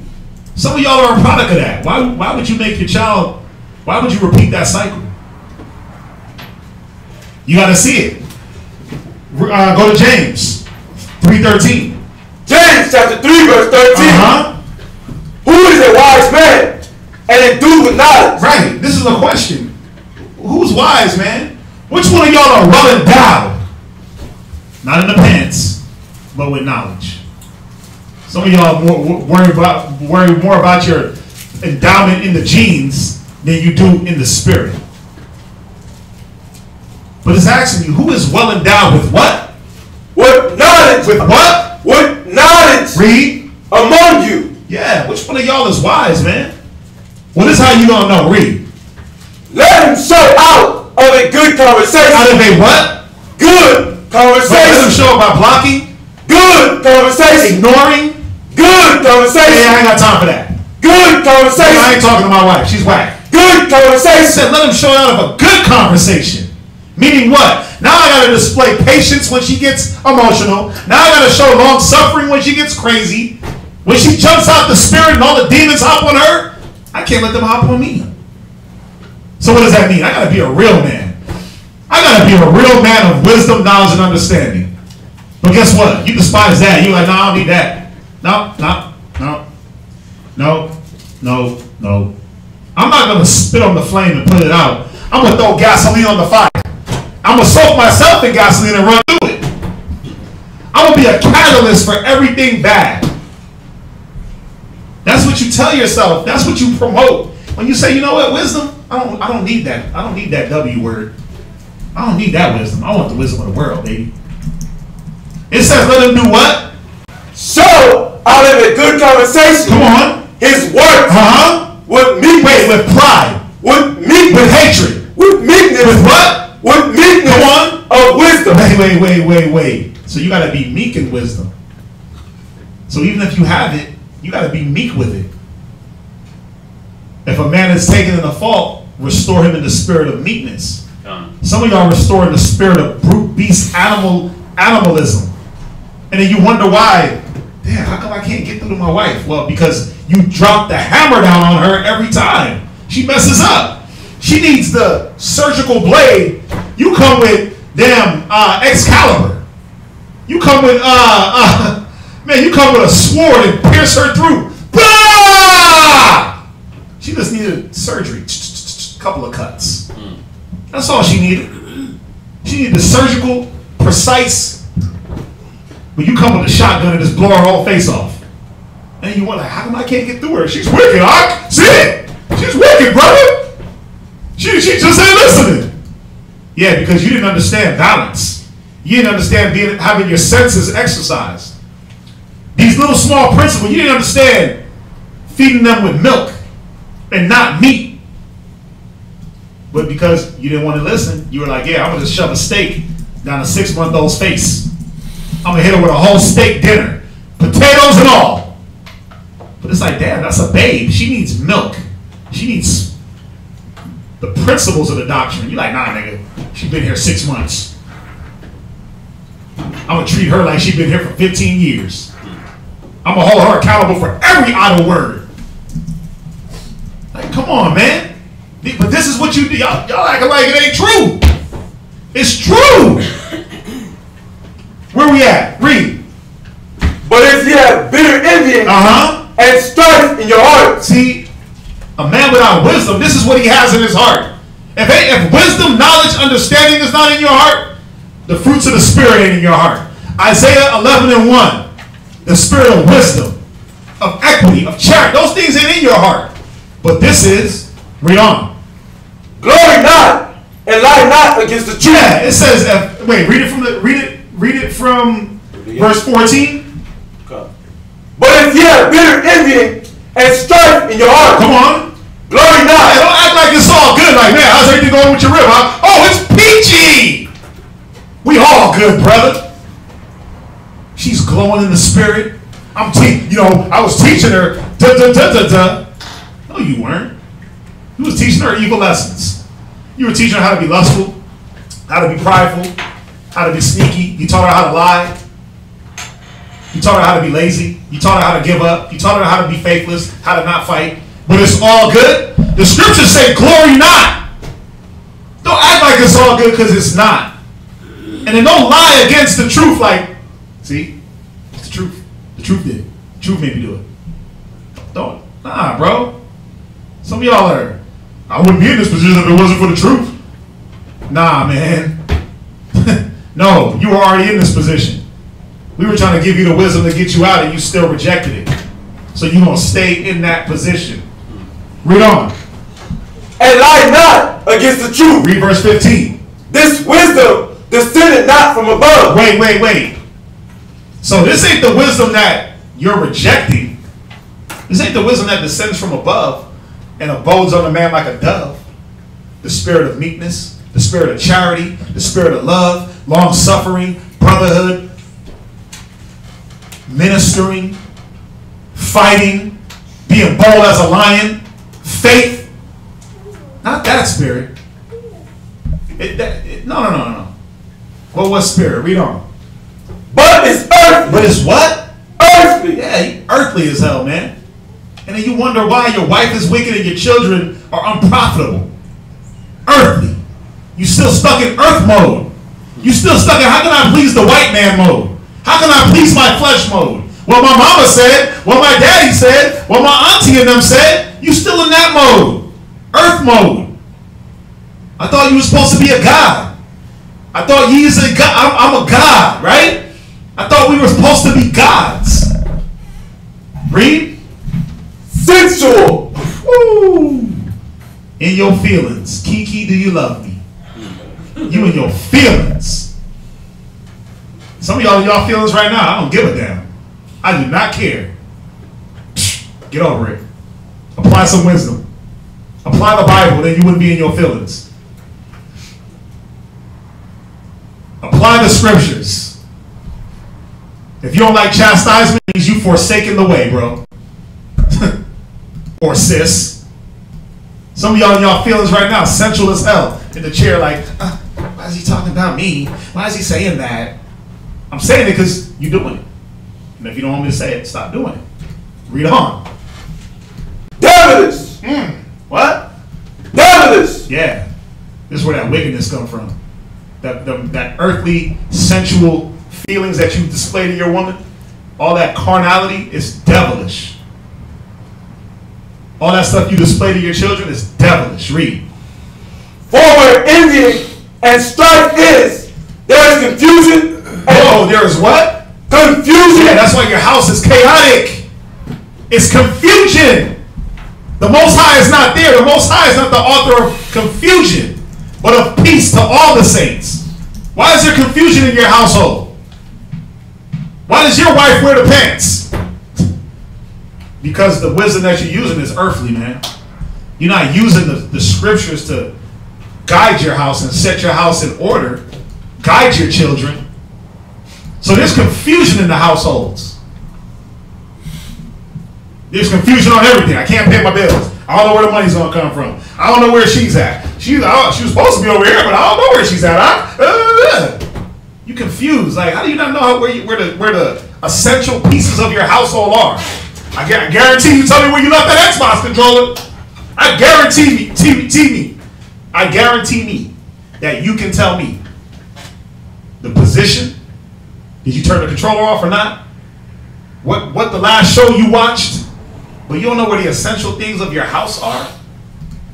Your rib's supposed to be over here, but she ain't. I don't know, brother. Well, because the way you communicate is trash. You haven't set the standard of communication in your house. When brother was like, listen, make sure you communicate with your rib and do it like this and do it like this and do it like this. You were like, yeah, I don't need to do that. I'm bored. I'm bored. I don't want to communicate with her. I don't want to talk to her. And if I do, it's about her cooking, sex, getting me something to drink, hitting the gym, doing something carnal, watching movies, drinking. It ain't never nothing spiritual to build. Read. And every evil work. It says what? And every evil work. Yeah. Jump back to Wisdom of Solomon 3 and verse 11.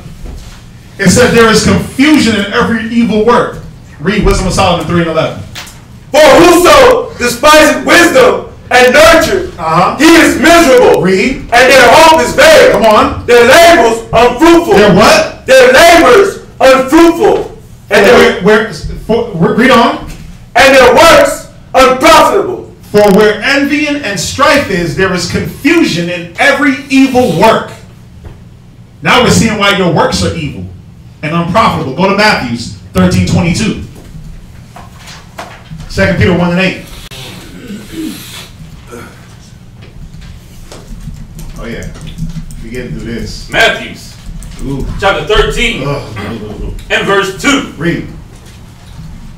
And great multitudes were gathered together. 13 and verse 22. Matthew 13:22. 13 and 22. Somebody else have that 2 Peter 1 and 3 ready. Read. But he that received the seed into the good ground. Read it again. 13 and verse 22. Oh, it's a lot. Matthew chapter 13 verse 22. Come on. He also that received seed among the thorns is he that heareth the word. Come on. And the cares of this world. Right. You know why the cares of this world choked out the word? He received it among thorns because now when it was time to communicate the word to your wife, when it was time to communicate and receive the word in yourself, what were you worried about? It says the what? The cares of this world. Yeah, you worried about your guns and how much you could bench press squat. You worried about your my player. You worried about your gamer score. You was worried about your belly. You women, you worry about your emotions. Well, I feel, I think, I wanna. You worried about not being accepted, not being good enough, how many likes you get on Instagram. That's what you worried about. The cares of this world, go ahead. And the deceitfulness of riches. Go ahead, because some of y'all, oh, I got money, so I ain't gotta teach my rib. She got dough. I ain't gotta show her nothing. I ain't gotta teach her. She got money, I'm gonna just live off of her. She gonna pay this, pay that. I'm gonna be sitting like a king. But it said the deceitfulness of riches, you got deceived. Because now the Most High is humbling her. Humble down. That money ain't what it was. Remember, when you come to serve the Lord, prepare thyself for temptation. Forgot that. Read. Choke the word. Yeah, because it was all about riches and earthly things. The little bit of word that was going in, it got choked out. It was like, yeah, that ain't gonna grow. Those seeds of righteousness will not grow. Read. And he becometh unfruitful. And they become what? Becometh unfruitful. 2 Peter 1 and 8. 2 Peter chapter 1, verse 8. For if these things be in you and abound, they make you that ye shall neither be barren nor unfruitful. What things? Go ahead. In the knowledge of our Lord. In the what? In the knowledge of our Lord. In the wisdom of the Most High. Or is it the wisdom of oneself? Read it again. 2 Peter chapter 1, verse 8. For if these things be in you and abound, they make you that ye shall neither be barren nor unfruitful. You shall not be barren or unfruitful. But why are you barren? Why are you dry? Spiritually. Why aren't you bringing forth fruit spiritually? Why don't you care to bring forth fruit? Why don't your wife bring forth fruit? How come she's dry and barren? You know what it means to be barren, right? Like a woman that's barren, she can't have a child? God. Unfruitful. Why though? It said if these things be in you, what things? What things? Go jump down to verse 5. Verse 5. And beside this, give it all diligence. Give it all what? Give it all diligence. Wait, so you gotta have diligence, but the husband ain't teaching diligence because he just gives up at every little blowing of the wind. He just falls down like, I'm weak. I'm done. He ain't diligent. Read. Add to your faith. Add to your what? Add to your faith. Well, there's not no faith being added to the wife or the children because why? Daddy is like, nigga, faith. I'm gonna do me. I don't want to rely on faith. I want to rely on carnal things. I want to rely on what I know best, which is I'm gonna go out and get it. Ain't no faith. So what do they see? Well, we ain't gonna have faith. We just go out and get it. By any means, I'm gonna get rich or die trying. If I'm gonna sell drugs, if I'm gonna pimp women, if I'm gonna pimp myself, if I'm gonna pawn my whole house away, if I'm gonna sell everything, sell all the kids' toys, I gotta pay my light bill. How about some faith? But see, you won't be barren or unfruitful if these things are in you. But who's teaching these things to their wife? Who's sitting around and letting these things being taught to them? Read on. Add to your faith virtue. Add to your faith virtue. Go ahead. Add to virtue knowledge. And to virtue what? Knowledge. The knowing of how things operate, how things are supposed to be. Read. And to knowledge temperance. What? Temperance. Yeah, some of y'all ain't tempered, bro. Your temper just be you're emotional. But see, if you're not teaching these things, they're not gonna. This is where the unbarren and fruitfulness comes from. When you despise wisdom, you're like, yeah, I don't want to teach these things. I don't want my family to be tempered and faithful. Read. And to temperance, patience. Oh my God! Now you know why you just fly off at the handle as soon as your rib looks at you. She asks you, trying to ask you, babe, what? It's like, wait a minute. I was just telling you, you had a booger on your nose. Well, you fly off and go off on her, or you just cut her off. Man, I ain't trying to hear that. No patience. The kids come to you, hey dad, you ain't. First of all, you ain't seen them all damn day. Then they come and try to play and kick it and do kid things, and you like, little nigga, get away. Trying to watch TV. No patience. Trying to do me. Get away. I've been there. I've been there. You come home from a long day? Man, listen. You're not trying to hear, Daddy, look at this. After you done dealt with a bunch of thousands of spirits all day and the little kids come and try to play airplanes in your ear and karate fight you all night, you're like, bro, stop. But see, you gotta learn patience. Read. And to patience, godliness. Ooh, go ahead. And to godliness, brotherly kindness. Oh my God, that's why some of y'all are so evil to your brothers. That evil ass eye, that lack of love, that cold shoulder. Why? Because it's not being taught from the husbands down. You rejected it. You didn't teach. You didn't show brotherly kindness to your wife. When she had her little problems and it was time for you to be there for her friend, her lover, her confidant, you just want to be her lover. You don't want to be a friend or a confidant. You just want to hit it and roll over. It's your wife.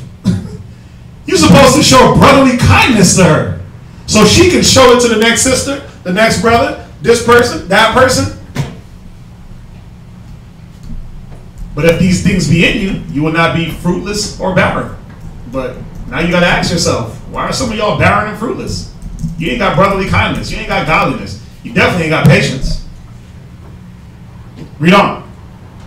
And to brotherly kindness, charity. You definitely ain't got no charity because it's all about you. Me. If it ain't about me, if it ain't about satisfying some lust that I got, if it ain't about doing what I want, if it ain't about me taking a long, extended nap throughout the day, if it's about me waking up early and giving my spirit for the next man, I ain't with it.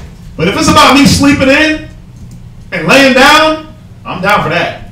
If it's about me eating 4 burritos and 3 steaks, bro, I'm with that. Eating? Hell yeah. If it's about me drinking liquor all day and just being faded, count me in. But if it's about charity, patience, brotherly love, kindness, virtue, I don't want no parts, bro. And I don't want my wife to have any parts of that, and I don't want my children to have parts of that either. I want them to be, how they are. We're just a family. Wisdom of Solomon 13.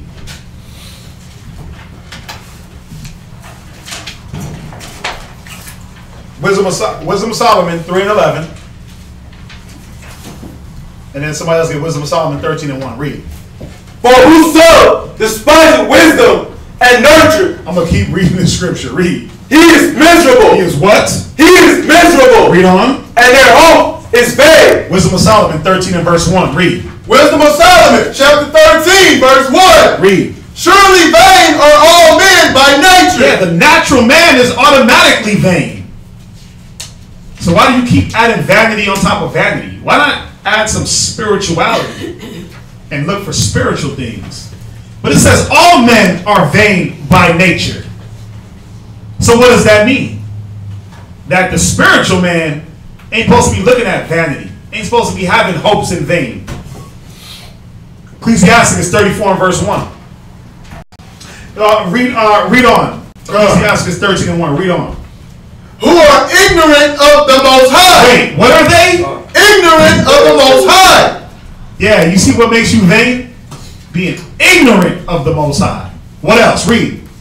And could not out of the good things that are seen know him that is. Yeah, all the good that's in your life, you don't see that the Most High is working for you. Why? Because you stuck on my house, my car, sex, drinking, lust, more drinking, more lust, getting more cars, women. You stuck on that, but not the goodness that the Most High has wrought in your life. It says, naturally you're vain, and because you're ignorant of the Most High. Why? You despise wisdom and knowledge. Wisdom of Ecclesiastes 34:1. Question. Yes, sir. You said a spiritual man is not supposed to look at the vain? A spiritual man is not supposed to be dwelling on vain things. It says, surely vain are all men by nature. So when you go into that natural man, it says a natural man, he's sensual. All right, let's go there real quick. Give me that. Who knows where that one is? It's that's in James 3:13, right? No, there's another one. Oh no, wait. No. So when you sit over? No, there's another one. Natural man. Watch. 1 Corinthians 2:14. 1 Corinthians 2. Come on. Hold on. Yep, 1 Corinthians 2:14, right on the money. 1 Corinthians chapter 2 and verse 14. Come on. But the natural man receiveth not the things of the Spirit of the Most High. You see that? So the natural man by nature is vain. And he don't consider the Most High. He don't consider, let me apply wisdom. So what's he dwelling on? All the carnalities, all the ways to please the flesh, all the ways to make excuses, all the ways not to fight, all the ways to be faithless. That's what the natural man, that's what the natural woman is, all the ways to go against her husband, all the ways not to fall in to the commandment, all the ways not to follow the Bible, all the ways not to wear a dress. Well, at my job, I can't wear a dress because they'll look at me funny, and because I climb up a 1 foot, 1 step ladder, and I don't want to look up my dress. And you stop, man. The spiritual man is supposed to be finding ways to please the Most High. But a spiritual man is doing what? Seeking wisdom, seeking nurture. A spiritual man is like, help me. Oh, I got a problem. I need some counsel. What scriptures you got? That's what a spiritual man is doing. The natural man, a man that despises her, he's like, counsel, bro, I ain't telling you my problems. Hell nah. I'm a grown ass man. I'll fix my own stuff. Right. But you get that natural ass whooping. I know that. You get that natural beat down, and you like, where did this come from? The Most High don't like me. See, nah, bro, you don't like yourself. I'm trying to do things right. Yeah, I'm trying. Right? I'm trying to do the right thing. No, you're not. Because if you were, you would apply what's being told. Ecclesiastes 34:1. Ecclesiastes chapter 34, verse 1. Read. The hopes of a man void of understanding are vain and false. You see that? It says a man that despises wisdom and nurture, his hopes are vain. Now it comes back and says a man void of understanding. It says your hopes are vain and they're false. They got no profit. They're unprofitable. You saw you over there hoping to be I'm gonna be a god. That's vanity, man. You're not doing the things to be a god. I'm gonna be a man. I'm gonna be this. I'm gonna be in the kingdom. No, that's a vain hope. You're not doing the things that promote the kingdom. The kingdom is of faith. You gotta believe that there is a kingdom. How you gonna make it to somewhere that you don't even believe in? You don't believe in doing the works to get there. Think about it.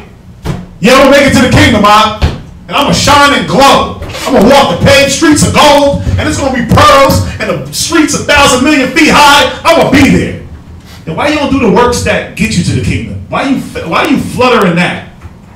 Why you get faithless in the works that bring you to the kingdom? Don't just say faith without works is dead. Gone. So your faith is done, but then you don't want to do the work either. How you gonna make it to something you ain't never seen?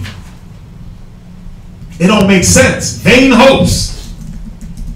Read on. And dreams lift up fools. Ecclesiastes 23:6. Ecclesiastes 23:6. Psalms 146:5. Ecclesiastes chapter 23, verse 6. Let not the greediness of the belly nor lust of the flesh take hold of him. Go ahead. And give not over me thy servant into an imputed mind. Read. Hear, O ye children. Where you at? Verse 7. No. Ecclesiastes 23 and verse 4. God, verse 4. O Lord, Father and power of my life. Now, if the Most High is the Father of your life, why wouldn't you listen to him? If he's the power of your life, why we ain't listening, man? Well, because you don't believe. Read. Give me not a proud look. A what? A proud look. Come on. But turn away from thy servants always a haughty mind. Right? Turn away from me vain hopes. You know what brings them vain hopes? That haughty mind and that prideful ass spirit you got on you. That rebellious ass spirit. That's what brings vain hopes. You puffed up in your own opinion of yourself. You're like, yeah, I'm going to do this. I'm going to do this. I'm going to float on clouds. I'm going to do... But guess what? It's all vanity. Because you don't even believe it. It's all vanity. You know how you don't believe it? Because you don't do the works to achieve. You don't set goals. Where there's no vision, the people perish. You don't believe in setting goals for yourself. You don't believe in setting goals for your family. You don't believe in order. You believe in chaos and confusion. So now, you got them vain hopes. Read on. Turn away from me vain hopes and concupiscence. And thou shalt hold him up that is desirous always to serve thee. Wait, who's going to be held up? Him up that is desirous always to serve thee. A man that despises wisdom and nurture is not desiring to serve the Most High. Now you know why you ain't being held up. Now you know why you keep getting brought into a lower state in your mind. The Most High keep dropping your mind a notch. It's like every week you get weaker and weaker in your mind. It's like, the hell, we got the Bible. We got the wisdom. We got the spirit. We got brotherhood. We got unity. We got sisterhood. We got family. True family. And you like, I don't know. I'm barely hanging on to my very last breath. It's like, what you doing? Man, read on. Read on, man.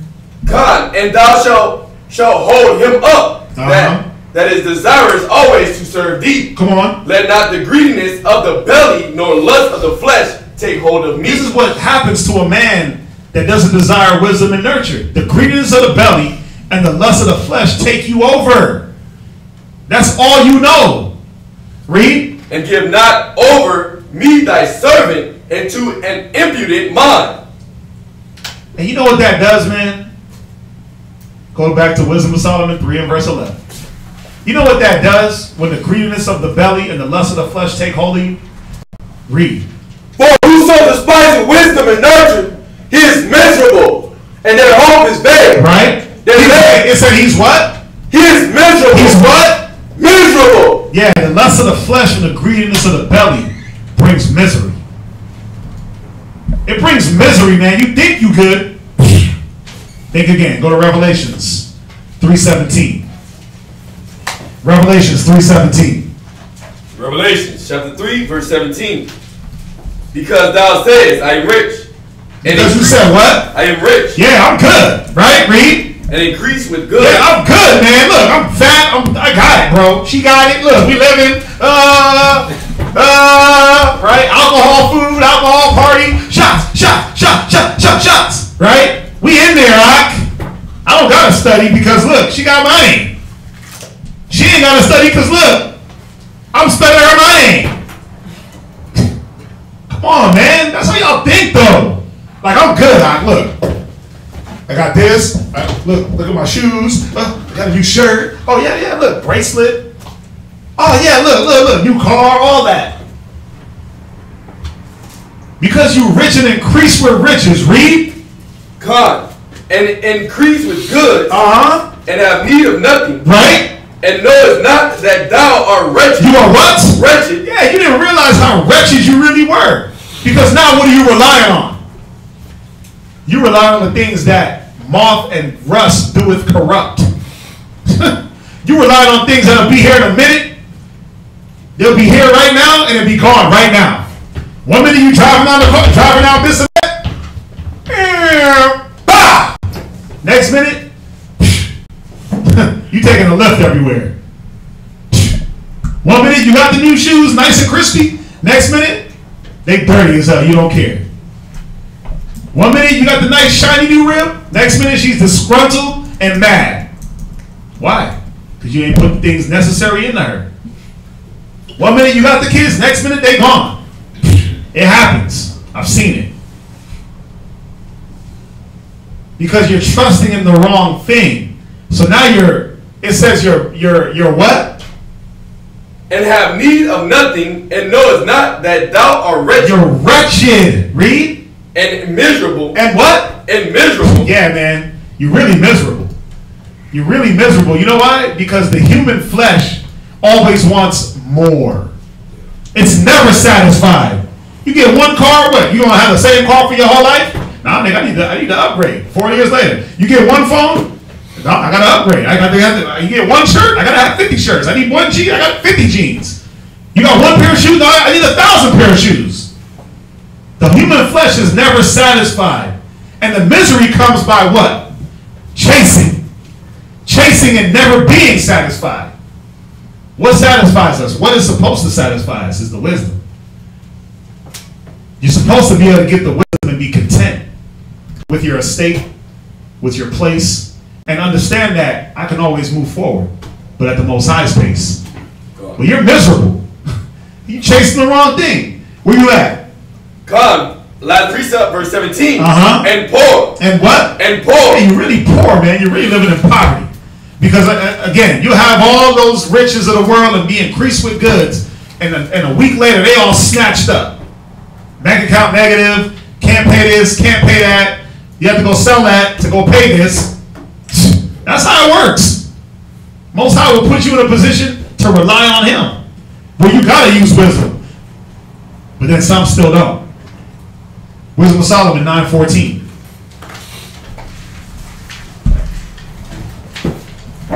Wisdom of Solomon 9:14. Wisdom of Solomon chapter 9 verse 14. Read.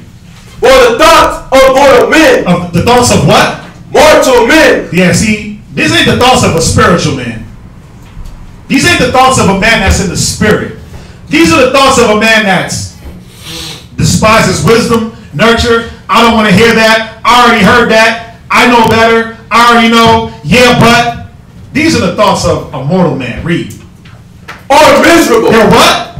Miserable. Come on. and our devices are but uncertain. That's where that misery comes from, because you use the devices that are uncertain.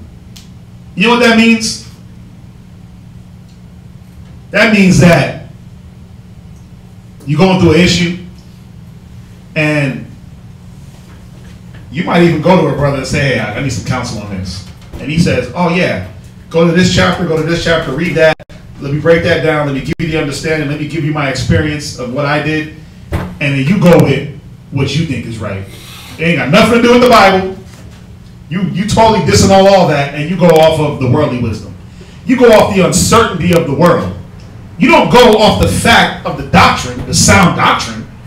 You go off the uncertain devices. So what do you fix your problems with? I'm gonna just go get high. That'll fix it. Okay, when does the blunt ever fix any problem? And if it did, why you gotta keep smoking? I'm gonna just get drunk. So you upgraded from beers all the way to drinking fifths nightly. So that ain't fixing the problem.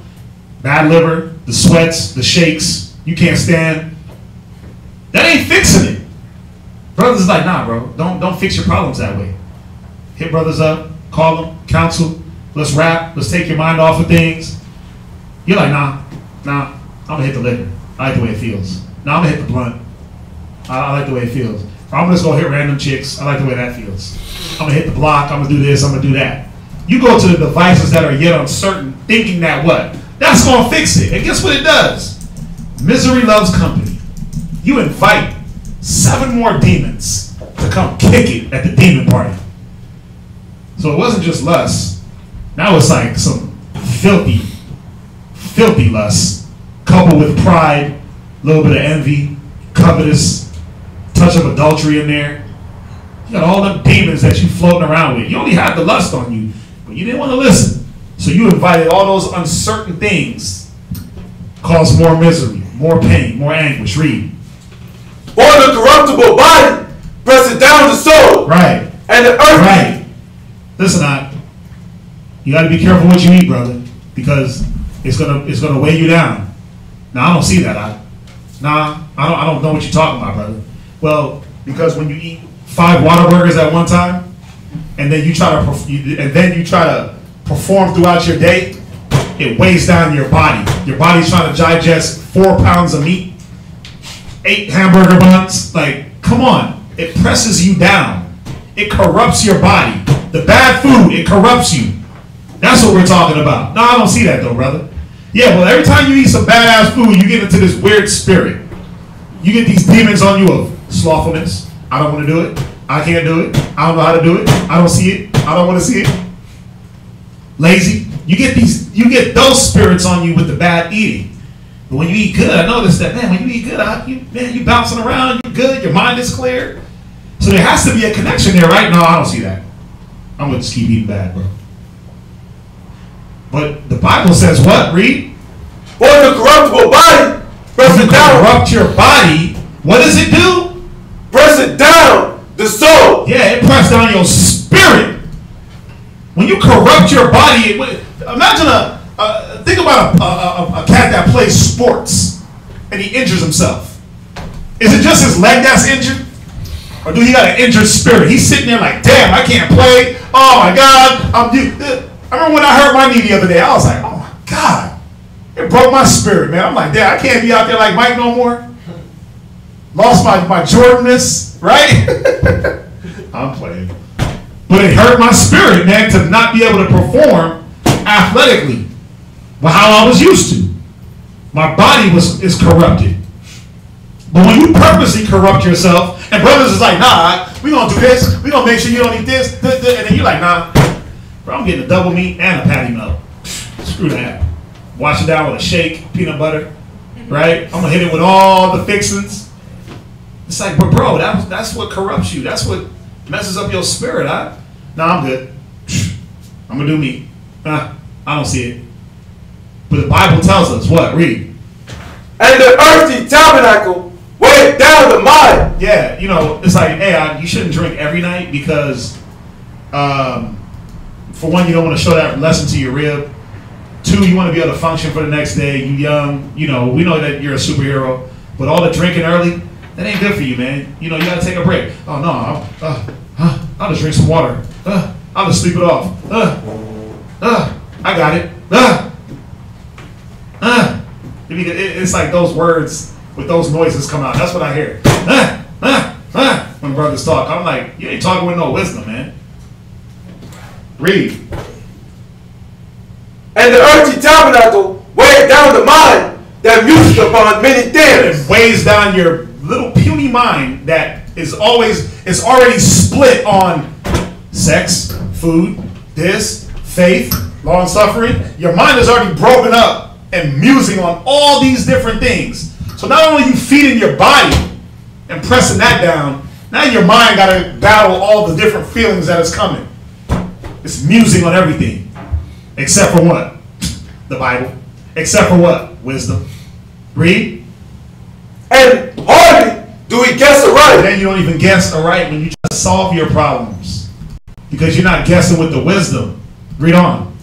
At things that are upon earth. Yeah, you can't even guess aright at the problems in front of you. You can't even make the right decisions on the things in front of you. Read. And with labor do we find the things that are before us. You see that? You got to labor to find the things that are before you. You got to be at work. You got to get whooped. Oh, now I see it. It's like, damn, it took that long. Most I had to check you and bring you through all that for the light bulb to go off. Bing. Well, because you're not using wisdom. You despised it. Read. But the things that are in heaven, who has searched out, and thy counsel, who had known. And thy what? And thy counsel, who had known. Not a person that despises wisdom and nurture. You ain't going to know the things of heaven or the counsel. He don't care. Read on. Except thou give wisdom. Except thou what? Give wisdom. Wait, what do you need? Wisdom. But you don't want that. Remember? You don't like wisdom. It hurts. Remember?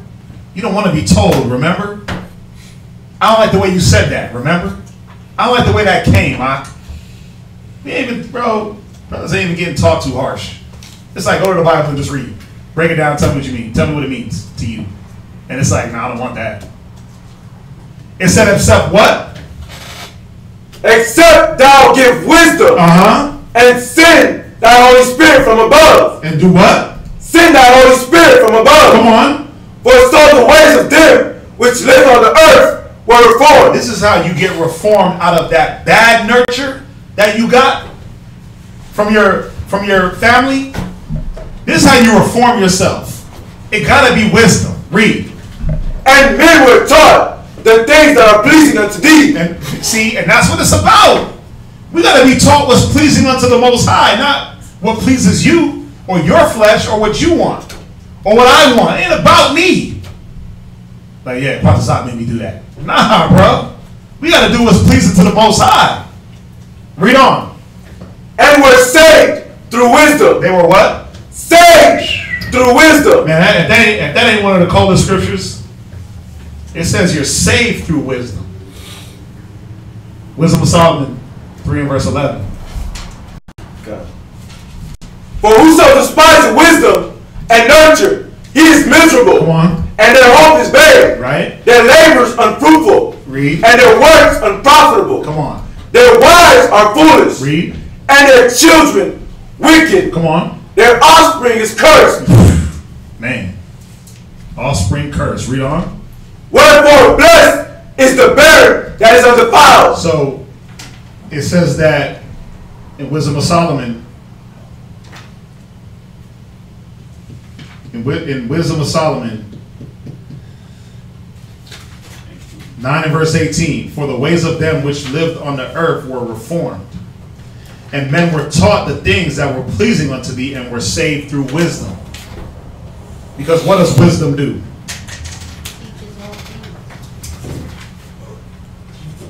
Go to Proverbs 24:3. I'm going to show you something about wisdom. Man, that Wisdom of Solomon is nasty. Proverbs chapter 24 and verse 3. Come on.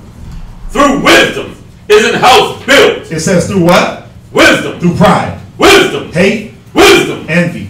Wisdom. Wisdom of the world. wisdom of this Bible. Well, what I thought. Wisdom. What my mama said. Wisdom. Come on. Is an house built. Right? So how is your house being built? Rhetorical question. Read on. And by understanding is it established. And by the knowledge. And by knowledge shall the chambers be filled with all precious, pleasant riches. Read. A wise man is strong. A what? A wise man is strong. It says a wise man is strong. Read. Yet a man of knowledge increases strength. How does he increase his strength? Well, he gets wisdom that he teaches his sons and his daughters. That's how you increase. Proverbs 9 and 1. Proverbs 9 and verse 1. What's that? Oh, you got it, baby. Proverbs 9 and 1. Wow. Proverbs chapter 9 verse 1. Come on, read. Wisdom has built her house. Wisdom did what? Wisdom has built her house. See, wisdom builds the house. Now, what wisdom? The wisdom of the world? Because Most High said that's foolishness. He said the wisdom of the world is not wisdom. What wisdom? You remember the Capital One commercials? Like, what's in your wallet? Right? So, what's in your brain? What wisdom are you using? Because it says wisdom buildeth her house. Is your house being established the right way? Are your wives wicked? Children wicked? Are you wicked? Or is wisdom establishing the house? Read. She had hewn out her 7 pillars. Go ahead. She had killed her beasts. You see this? Go ahead, read on. She had mingled her wine. She had also furnished her table. Yeah, with wisdom, man, that house is going to be built. You don't have food, drink in abundance. The house is going to be perfectly built. Them 7 pillars. Read on. She had set forth her maidens. She cried upon the highest places of the city. Right. Whoso is simple. Whoso what? Whoso is simple. Whoso is what? Whoso is simple. Come on. Let him turn in hither. Yeah, if you simple-minded, if you a simple child, you better turn hither. You better build your house the right way. Read. As for him that wanted understanding, she said unto him. Wait, what did she say to him? Come. Do what? Come. No. Stay away. Come. See, if you want wisdom, my son, if thou wilt, thou shalt be taught. Wisdom is going to say, come. And say what? Read. Eat of my bread. Right? And drink of my wine. Yeah, you ain't never going to hunger. You ain't never going to thirst. This is the wine you're supposed to be given into. This is the bread you're supposed to lust after. Y'all lusting after Whataburger and damn Carlos Rossi. Come on, man. It's like the song with Tupac. You gotta turn it up. You lusting after Alizé and Thug Passion. Check my. Sorry, go ahead. Nah, I never. Tupac said, "Listen, I don't want it if it's that easy, right?" What did him say? I don't want it if it's that easy. Right. See, but the liquor, the food, it's easy. It's easy to obtain. It's easy to have. You ain't got to put no work into it, really. Like you said, call Uber, Uber Grub. What is it? Grub Eats. Uber Eats. Yeah, They'll deliver. But when it talks Postmates, they'll just deliver everything to your house. They'll start delivering women. Niggas won't even leave their house no more. It's easy. Cats don't want to work, man. They want to put work into this wisdom. Man, it's sad. Read on. So read on. Which I have mingled. I gotta stop. Read. Verse 6. Forsake the foolish. Do what? Forsake the foolish. Yeah, the Bible says to forsake the foolish thoughts, the foolish ways. Forsake the foolish and grab on to the wisdom, man. Come to the wisdom, the nurture. Read. And live. And do what? And live. Come on. And go in the way of understanding. Proverbs 14 and 1. Proverbs 14 and verse 1. Proverbs 14 verse 1. Every wise woman buildeth her house. Every what? Every wise woman buildeth her house. It says every wise woman buildeth her house. So if you despise wisdom and nurture, that means you ain't building a damn thing. You're building an anthill. You building a mud hut. There ain't no house you building over there. You despising the wisdom, despising the nurture, despising the discourse of the wise. You ain't building nothing really. You playing house. You playing wife. We can't play husband, man. We gotta be men of Israel. We gotta be men of the Bible, men of wisdom, women and children of wisdom, children of the light. Read on. But the foolish plucketh it down with her hands. He that walketh in his uprightness feareth the Lord. Right, read. But he that is perverse. He that is what? That is perverse in his ways. Read. Despises him. Yeah, you perverse in your ways? Like, yeah, I don't need that. You despise the Most High. Read on. In the mouth of the foolish is the rod of pride. Come on. But the lips of the wise shall preserve them. That pride, man, that haughty spirit brings you that those vain hopes. So we got to ask ourselves, man, where has that rebellious spirit gotten us? Where is that rebellious spirit of, I don't want to be told, I don't want to hear? Where has that gotten us as a people? Well, let's look at it generally. Slavery, castration, rape, robbery, murder, our communities burnt down, shot in the streets, you being called nigga, negro, spick, spook, Colombian, Mexican, Jamaican, Negro American, Afro-American, colored. That's where it got you. That's where that rebellion got you. It got you betrothing a woman and another man will lie with her. It got you hating your brother. It got you women hating women. Evil eye, right? That's where this rebellion has got us. That's the general picture. That's the general picture. Let's dumb it down a little bit. Let's look at the microcosm. Where has it gotten you? You. Where has it gotten you? Truthfully, show me the fruits of rebellion. I want to see it. Listen, I finished that PS4 game. I want to see. I want to see the fruit. Oh, your My Player got to 99. Okay, con. Pokemon Go on. Listen. I want to see the. I want to see the fruits of rebellion. Somebody, please show me. What scripture do I want? Romans 6:21. Go to it. It just hit me. Go to it. Max is in there with me. Woo! Go to Romans. Read this. Romans chapter 6, verse 21. What fruit had ye then in those things whereof ye are now ashamed? Yeah, because you know what's funny? A lot of y'all are hanging y'all heads. You ashamed of all the women you ran through and whored out? You ashamed of all the drugs you sold, all the women you beat, all the kids you have that you can't take care of? You're ashamed of these things. You're ashamed of your faithlessness. You're ashamed of your pride. You're ashamed, you women, you should be ashamed of that haughty ass spirit.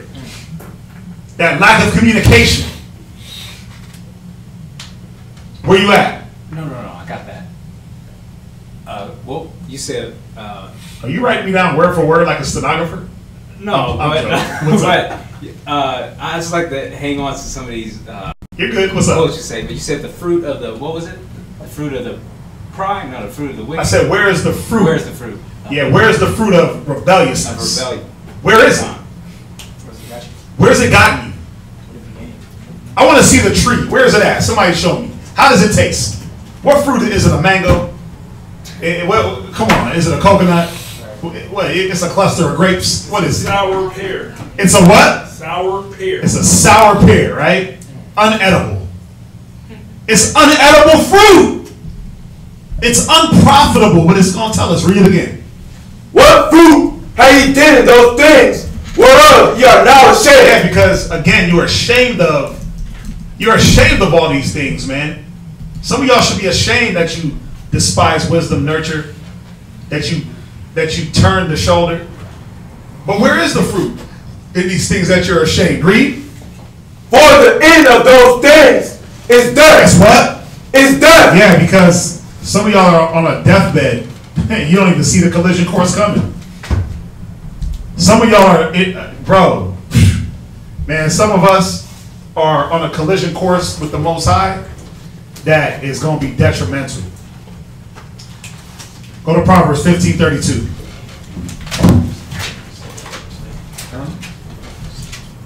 Oh, you're that guy. Seen that too. Proverbs 15:32. Yeah, Proverbs chapter 15 and verse 32, man, because it's, we have to acknowledge and understand what we're doing to ourselves. And are we really knowingly? Are you aware of what rejecting wisdom and knowledge is doing to you? Read where you at. Proverbs chapter 15 and verse 32. And y'all really gotta sink this verse into your mind, man. Read that. He that refuseth instruction. Read that again. He that refuseth instruction. You that refuse instruction. And instruction, again, when you deal with the word reproof, it means correct from your errors. We're not trying to demasculate you or make you seem like you're not smart or you're not that virtuous woman. No. We're trying to give you instruction to the perfection of the man or that woman, right? That's what the scriptures are for. Read. Despiseth. He does what? Despiseth. Read. His own soul. What is the definition of despise? To loathe, to hate, to have a low opinion. Wow. So you got a low opinion of your own self, really. Listen, the Most High said, I know the thoughts that I have for you, towards you, thoughts of peace and not of evil, to give you an expected end. The Most High is looking for peace for you. And you're like, I don't want peace for myself. Right. You despise yourself, man. Go to Zechariah 7 and verse 11. Go to Zechariah 7. Yeah, I got you. Zechariah 7 and verse 11. This is where this rebellious spirit is going to get you. Zechariah 7 and verse 11. Zechariah chapter 7 verse 11. Read. But they refused to hearken. But they what? Refused to hearken. Come on. And pulled away the shoulder. And that's what brothers and sisters do, man. It's like, don't tell me that. You like that little kid, like, come here, little Billy. No, I don't want to do it. Little children, man. Read. And stop their ears. Na, na, na, na, na, I'm not gonna hear you. That's what y'all look like. Like this. Read. That they should not hear. Come on. Yea, they made their hearts as an adamant stone. Read. Lest they should not hear the law, and the words which the Lord of hosts has sent in his spirit by the former prophets. Come on. Therefore came a great wrath from the Lord of hosts. Therefore what? Came a great wrath from the Lord of hosts. Go to Proverbs 1 and 30. Yeah, let's make this. Proverbs chapter 1 and verse 30. So Proverbs chapter 1 and verse 30. Hurry up, go. Proverbs chapter 1 and verse 30. They would none of my counsel. They would what? None of my counsels. Read. They despised all my reproof. Come on. Therefore shall they eat of the fruit of their own way. Yeah, you're going to eat the fruit of your own way. You're going to live after your own devices. What a man reap, what a man sow, he reaps. The Most High is not mocked, man. You're going to reap what you sow. So if you sow to the flesh, what you going to reap? To the flesh. You sow to the spirit, what you going to reap? To the spirit. You sow sparingly, what's going to happen? You reap sparingly. You sow bountifully, what's going to happen? You reap bountifully. Read on. And be filled with their own devices. You see that? But guess what those devices are? Uncertain. Read. Verse 32. For the turning away of the simple shall slay them. Go ahead. And the prosperity of fools. We went through this the other day, man. Last class. The turning away of the simple is going to slay you. You're looking at everybody else. You're looking at the prosperity of fools. Instead of what? How do I stay diligent in my faith? How do I attain wisdom? How do I build my family? Build my children? Build my wife? Build myself? Build my nation? But you're looking at fools out in the street talking about what? Money, hoes, and clothes. My car, my rims, getting spinners, my tax money, my this. I'm about to go buy all the sneakers from the mall. How many pairs you want? All of them. And they go, all of them? And they really do it too. Like, go to the mall and be having the whole family got 8 bags each of shoes. Felines. It don't matter what it is. The point is, man, that's not what life is about. Ain't about damn shoes. No, read on. Good. And the prosperity of fools shall destroy them. Come on. But whoso hearken unto me shall dwell safely. Now, ask yourself, are you safe in your own skin? Read. And shall be quitted from fear of evil. And shall be quiet from fear of evil. Read Proverbs 5 and verse 7. Proverbs chapter 5 and verse 7. Hear me now, therefore, O ye children, and depart not from the words of my mouth. Actually, jump down to Proverbs 13 and verse 13. Proverbs chapter 13 and verse 13. Whoso despiseth the word shall be destroyed. You shall be what? Destroyed. It's plain and simple, man. You despise the word, you're going to be destroyed. Do we got to go into the destruction? Well, we're going to. Read on. But he that feareth the commandment shall be rewarded. You see that? This is where the reward comes from. The fear of the commandments. Listening. Hearkening. Taking the counsel. Taking the advice. We're not the footsteps of the elders. Not running. Not feeding into your faithlessness, your flesh, your lust, your pride, your hate, your envy. Read. Verse 14.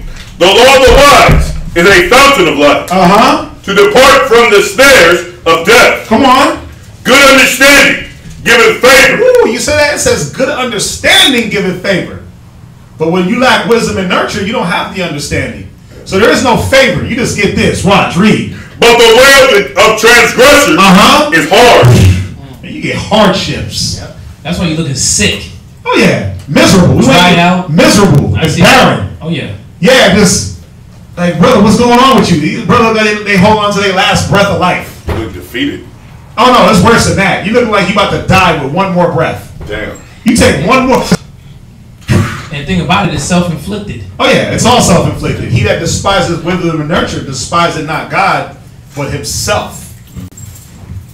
So yeah, it's all self-inflicted wounds. How can it not be? Brothers is like, listen, Ox, stay strong. This is how you gonna do it. Sister, stay strong. This is how you gonna do it. You like, nah. Not me, brother. I'm exempt from the word.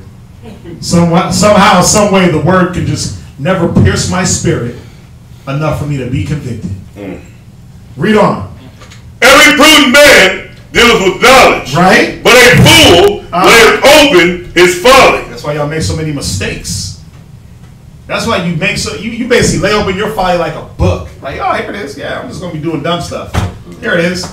It says every prudent man deals with knowledge, wisdom, nurture. Isaiah 47 and verse 8. Isaiah 47 and verse 8. Isaiah chapter 47 and verse 8. Read. Therefore hear now this, thou that art given to pleasures. You see this? I want y'all to pay close attention to this. You that are given over to pleasures. Isaiah 47 and 8. Read it again. God, Isaiah 47 and 8. Therefore, hear now this, thou that art given to pleasures. And I shouldn't have to say this, but I'm not saying you can never have pleasures. You can never play your video game. You can never have a drink. You can never be with your wife. You can never drive in a car. I'm not saying that. The word is not saying that. But what it is saying is that when you're given over to these things, when this is all you think about, and when a brother comes to you and says, no, well, let's deal with the Bible, and you like, no, I got pleasures on my mind. I got pleasures in my spirit. This is what I want. This is what's going to happen. Read. That dwelleth carelessly. You do what? Dwelleth carelessly. Yeah, because it says a prudent man dealing with knowledge. So if you're not dealing with knowledge, you're dealing careless. I don't care how much common sense you think you got. Again, common sense ain't common. Ooh. That's why brothers open up their folly like a book. Read on. That saith in that heart, I am what? I am. Come on. And none else beside me. Read. I shall not sit as a widow. Neither shall I know the loss of children. Yeah, you women talking about I'm the HBIC. I ain't gonna be no widow. Look at me. I got my nails did. I got a bundle. I got my food stamp card all the way up. I'm good. That's what the Most High is gonna do. Read. Verse 9. But these two things shall come to thee in a moment. Wait, it's gonna take forever. In a moment. You're gonna be smashed very quick. Come on. In one day. The loss of children. Right. And widowhood. Come on. They shall come upon thee in their perfection. Yeah, it's gonna be so perfect you gonna know. It should just be a stamp on your forehead that says the Most High did it. That's how perfect it's gonna be. Well, you gonna know. Ain't nobody called no child protective services and your neighbor was hating on you. You ain't gonna be able to say that like, oh, my neighbor just don't like me, so they called child protective services and blah, and they took my kid. Nah. It's the Most High's perfection because you despise His word. He's going to take your children. He's going to make you a widow. All these bad things are going to happen. Read on. Son, for the multitude of thy sorceries. Because what? The multitude of thy sorceries. What verse you at? Verse 9. Read. And for the great abundance of thine enchantments. Come on. For thou hast truly in thy wickedness. Read it again. For thou hast trusted in thy wickedness. What did you do? Trusted in thy wickedness. Yeah, because you didn't trust in wisdom and nurture from the Lord, from the Most High. You trusted in your wickedness truly and wholeheartedly. Come on. No one seeth me. Thy wisdom and thy knowledge, it hath perverted. Wait, what does your wisdom and knowledge do? Perverted thee. Read. So that spirit of faithlessness and I can't fight, that's perverting you. That spirit of pride, I got it. I don't want nobody to. You're perverted, man. It's destroying your spirit. It's diminishing you. That haughty spirit, nobody can tell me nothing. I can't be corrected. Blah blah blah. Perverted, man. But that's what you were nurturing in the world. So your parents perverted you from the jump. Nobody better not shake their head and be like, yeah, see, that's why where I am, Mark. Nah, change. It perverted you. Come on. And thou hast said in thine heart, I am, and none else beside me. Therefore shall evil come upon thee. Read. Thou shalt not know from whence it rises. Yeah, man. When the Most High is ready to unleash that natural can of whoop, when He's ready to open that up, man, you ain't gonna know where it's gonna come from. You gonna think, oh, I got my bases covered. You looking forward back side, and the Most High come from that top and drop it on you. You're gonna be like, damn, whoa. You ain't gonna know. You ain't gonna be able to prepare for it. Read on. And mischief shall fall upon thee. And what? Mischief. Yeah, nothing but mischiefs. Come on. Shall fall upon thee.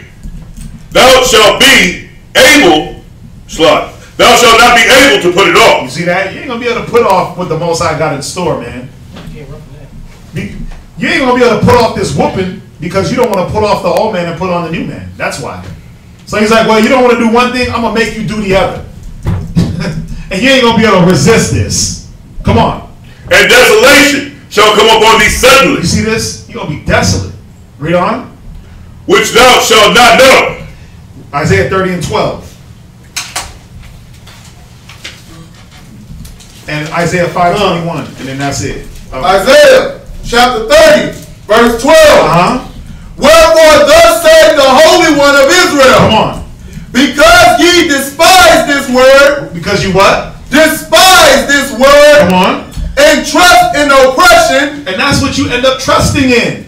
You trust in the uncertain devices that oppress you. The drugs oppress you. The liquor oppresses you. Your damn woman is oppressing you. Your children rule over you. You trusting in these things that are oppressing you. How about getting liberated, man? I just want to feel liberated. Right? Be liberated. Get into the spirit. Let the word free you. Read on. And perverseness. Woo, come on. And stay thereon. You just dwell on it. You dwell on your perverseness. And you sit on it like, I'm going to stand on my square, dog. I'm going to stand on my square of pride, of perverseness, of stubbornness, of rebellion. The Most High, only the Most High can knock you off. Isaiah 5:21.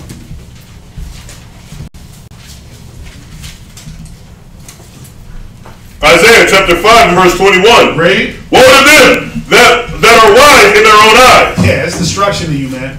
Destruction to those that are wise in their own eyes, that despise wisdom because your opinion is greater. Read on. And prudent in their own sight. Come on. Woe unto them that are mighty to drink wine. Come on. And men of strength to mingle strong drink. Read. Which justify the wicked for reward. And take away the righteousness of the righteous from him. Verse 24. Therefore, as the fire devoureth the stubble, and the flame consumeth the chaff, so their root shall be as rooted Rottenness. Yeah, and your roots are rotten. You can't take root. So you're getting tossed around, getting beat up. Go ahead. And their blossom shall go up as dust. Read. Because they have cast away the law of the Lord of hosts. And despised the word of the Holy One of Yasharallah. Therefore, one more. Second Ezra. Second Ezra. 14:14. Second Ezra. I like that. But Second Ezra 8:55. Done. And then I like that. We're gonna go to Second Ezra 14 and 14. That's a good call. Second Ezra chapter 8 and verse 55. Read. And therefore ask thou no more questions concerning the multitude of them that perish. Yeah, you know that multitude that's going to perish is the ones that they loathe the law of the Most High. They were like, yeah, we don't need that. They loathe the correction. They loathe the chastisement. They're like, yeah, we don't want to be chastised, bro. We don't want to be talked to, brother. We just want to be here, hear a good sermon. But I don't want to be corrected, told nothing. I don't want to be guided. None of that. I don't want to be told to fight. I don't want to be told to long suffer. I don't want to be told about charity. I don't want that. That's the multitude that's going to perish. Read on. 56. For when they had taken liberty, they despised the Most High. And that's what some brothers and sisters do. You get into your liberties, and then you like, man, the Most High who? I got my drink and my two-step. Come on. Thought scorn of his law. Right. And forsook his way. Come on. Moreover, they have trodden down his righteousness. Trying to do what? Establish your own righteousness. Go ahead. And said in their heart that there is no God. And that's really what you say. When you despise the Most High, you say, man, there is no God. I am a God in the wrong way. Read on. Yea, and that, knowing they must die. That what? Wait, what's going to happen? Knowing they must die. Read verse 59. 59. For as the things aforesaid shall receive you, so thirst and pain are prepared for them. Come on. And for it was not his will that men should come to naught, but they which be created have defiled the name of him that made them. You see that? Why? Read on. And were unthankful unto him that prepared life for them. Let's end it with 2 Ezra 14:14. Let's end it right there. 2 Ezra chapter 14, verse 14. Go ahead. Let go from thee mortal thoughts. Do what? Let go from thee mortal thoughts. Put on the wisdom, brothers and sisters. Read on. Cast away the burdens of man. Cast away the burdens of man. Cast away all those burdens that weigh you down, that trip you up, that destroy you, that set you back. All the thoughts, those mortal thoughts. Watch, read on. Put off now the weak nature. Yeah, man. Man up. Man up for real, for real. A man is commended according to his wisdom. Not according to anything else. Not according to his pride or his opinion or what he thinks he knows. A woman ain't commended because her weave is long or her nails are sharp. And because they're beautiful colors. Nobody gives a damn about that. A man is commended according to his wisdom. Put off now the what? The weak nature. Come on. And set aside the thoughts that are most heavy unto thee. Read. And haste thee to flee these times. From these times. That's it. Any questions? La. La. Any questions online on the topic? No? Just a lot of comments? There's questions? Oh, there's a lot of comments. Con. You can read recipes all day. You can read recipes all day, but that don't put food on the table. You got to actually do the steps in the recipe to cook the food if you want to eat. God, man, you got to do it. Wow, I'm pointing out, but I've recently been trying to get lots of food. Con, okay, listen, we thank y'all for joining us for another class. I know it was a lengthy one. I took y'all over a little bit, but that had to come out. We definitely thank y'all for being with us, being patient, listening, learning. Again, the Passover is on the 21st of April. Make sure you RSVP. Purim on the 18th and 19th of March here at the school and at Kazaki's house and at the school. So if you're local, you want to join, hit us up. If there's nothing online, we're going to say shalom, and we'll see y'all Friday. Shalom! Jesus is real, but you devils taught lies on Christ. So many lies that when we come with the truth, people think that the lies is the truth and that the truth is the lie. Who changed the truth for God into a lie? In English, Jesus Christ, in Hebrew, is Yahweh. So do or die. The immaculate conception is deception, along with the myth of giving gifts on December 25th. Christmas is Satan's clause, the birth of Nimrod, and not the son of God. To you was kind of odd. On the Passover, Christ was born in the spring. So now we bring the truth about the King of Kings. That's Black Jesus and not Caesar Borgias. And the facts can't be changed.